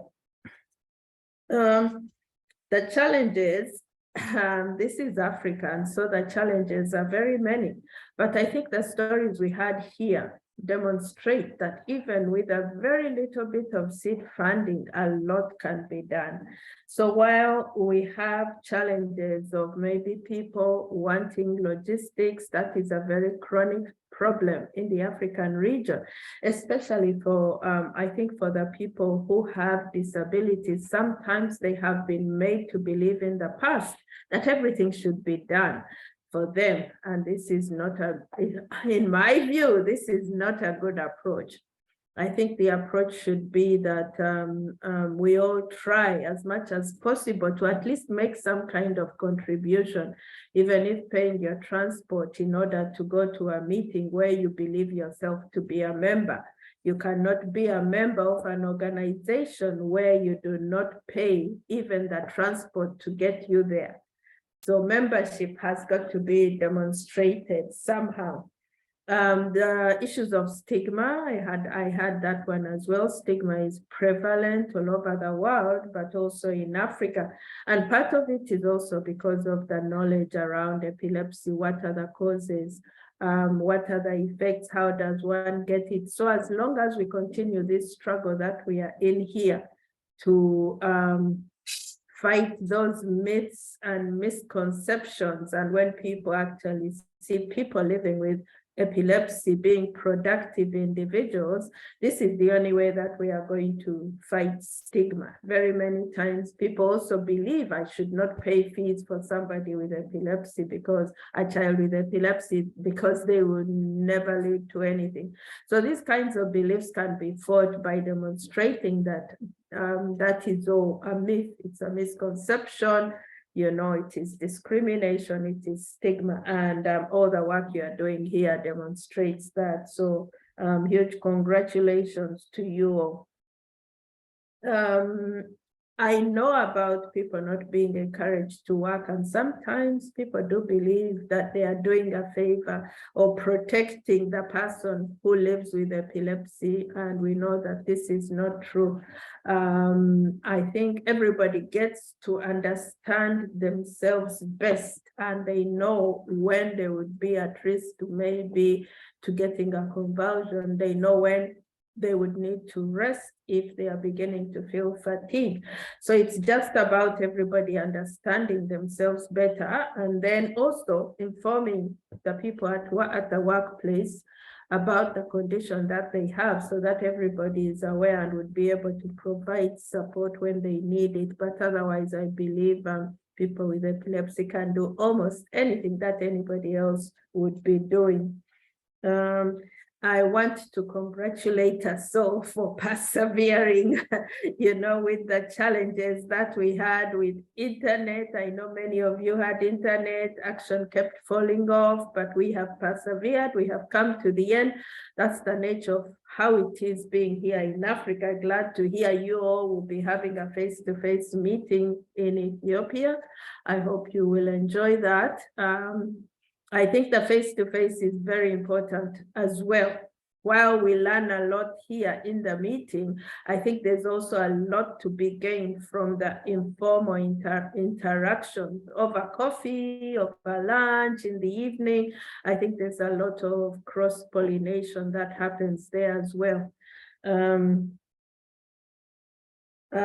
The idea of the Ministry of Health not liking NGOs to lead, that can be a very sensitive issue. I used to be in the Ministry of Health myself. So if something is developed that is a policy document and then handed over to the ministry, obviously there's going to be resistance because the ministry believes they should lead on some areas like policy development, determining what the programs should be, those kinds of things the ministry believes they should be leading. And so the way to work around that is to always have the ministry invited. If you say we are planning to do this, then see how to get the ministry on board, see how the ministry can lead, but you are a co-lead. There are things where NGOs are the lead. If you're going to do awareness raising, you're going to do advocacy. Some NGOs also provide services. So there are areas, I think each area, people have their mandate. NGOs have their mandate. Stigma reduction that can be led by the NGOs as well. I don't think the ministry would take offense to that. But the areas that are policy program development, determining what the program should look like, could be led by the ministry with input of the NGOs, of civil society. Civil society should always be at the table. I'm not saying you don't get involved. It is encouraged that you sit at the table and you influence all the decisions being made. But to develop something and hand it over to the ministry, I think that's where some of the challenges come. I like very much hearing about the experience of Kenya and one county. So for decentralized governments, the bottom-up approach is the best way because they are decentralized and therefore the center may not be able to influence so much what the counties do. So for those countries where there's decentralized government, including countries like Nigeria, I think the bottom-up approach may be the best approach. And again, this is where the civil society maybe has a very big role to play. Building it up from the bottom, it grows, it's stronger, and by the time it becomes a developed program, it is sustainable as well. The top-down also has value, especially for those countries that are centralized and where the policies and the programs are very centrally controlled. Therefore, getting the buy-in of the government at the central level for those kinds of governments is also very important. And again, awareness raising, advocacy, a lot of advocacy, you have an advocacy toolkit, are very valuable for that kind of work, developing policy papers, having webinars, meetings, all those kinds of things are excellent. But those are my few reflections. I was glad I was able to sit here with you for the few hours we have been together. And I look forward to see how the rest of this year goes. I have heard about the plans from Action, the different plans that they have, excellent plans, the survey. These kinds of things are useful for us as well as WHO. It's very, very useful for us to have this information. stakeholder mapping within countries, but also within the region. Very, very useful, because we also know that sometimes borders have to be crossed in order for people to access services. And so when you have a stakeholder map that maps what is going on where, you also know if one side is less resourced, you would know who would be the nearest neighbor where you could be referring people to. The African documentary, I look forward to that. Maybe just to say that as some of you may know, we are also working as WHO on a regional assessment, epilepsy and other neurological disorders, situation analysis of the region. And hopefully this will come out in the next few months. We hope it will be out, and we shall be disseminating that once we get, once we are clear around the dates, that information will be shared. I think I will stop here for now. It has been a huge, huge pleasure to be here with you today, and huge congratulations to you all. Over to you, Action. Thank you very much, Dr. Florence, for those wonderful remarks. And we invite you to join us in Ethiopia, if you can. And we'll be happy if you would make it. I'm not very sure that I would be able to, but share the dates and we'll see. Yeah. Okay. Share the dates. Okay. At this point, let me invite our last speaker, the IBE Chief Executive Officer, Donna, to give her closing remarks. Thank you very much, Eunice, and thank you to everybody who has lasted on the call. It's been a long day full of information, but I think for me, what it has shown is the breadth and the scope of the work that is ongoing in the African region. I think you've filled the IBE annual report for 2022 with all of your projects and activities, so you're certainly doing me a favor. I've been part of all of these projects and activities, not actively, but I've been following obviously the progress and the work that you have been doing in the region in 2022. And I've seen some of these projects presented at different events, and I've sat in some of the trendsetter meetings and heard all of the work you're doing. But actually, when you hear it all together, you realize just how much is going on. And as I said at the start of the meeting, and as Florence said in her intervention, Africa really is ahead of the game when it comes to these activities and this work around IGAP implementation. And there is a lot that we can take forward into this year and beyond, and a lot more, I think, that we can do together. So I'm really pleased to have heard all of the progress today. I'm really keen to see more chapters involved as we move forward into 2023, and obviously supporting the work that is already underway. And I'm really looking forward to seeing all of you in Ethiopia in November at our face-to-face meeting. So I'm not going to say too much more. I know it's been a long day. I know we've had lots of technical challenges, but I really feel it's been a worthwhile event. Thank you to all of you for your commitment to IBE, for the work that you do in the region. Thank you to the Band Foundation for supporting these efforts. Hopefully we'll be able to attract further funders and sponsors to the work that we are doing in Africa. Obviously, thanks to the Regional Committee and to Action, who heads up that committee as VP, but who also coordinates all of the work that happens in the region.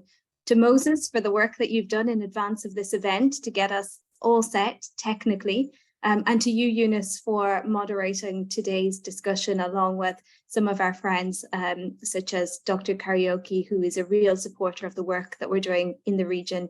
And to our special guests, particularly to you, Florence, who is a real supporter of the work that we're doing on epilepsy in the African region. We really look forward to working with you again this year. So thank you to you all for being here. And Eunice, I'll hand back to you to wrap up today's meeting. Thank you very much, Donna. It's been a long day, but thank you very much to everyone that attended. We are looking forward to an exciting 2023. And with those remarks, we have reached the end of our program. I would like to wish you all well as you plan on your Epilepsy Day celebration in the coming days and in finishing your 50 million steps. Thank you very much. Unless Action, you'd like to say anything? Okay, thank you very much. Thank you, everyone. Take care. Thank you. Have a good day. Thank you. Bye-bye. Bye. Thank you.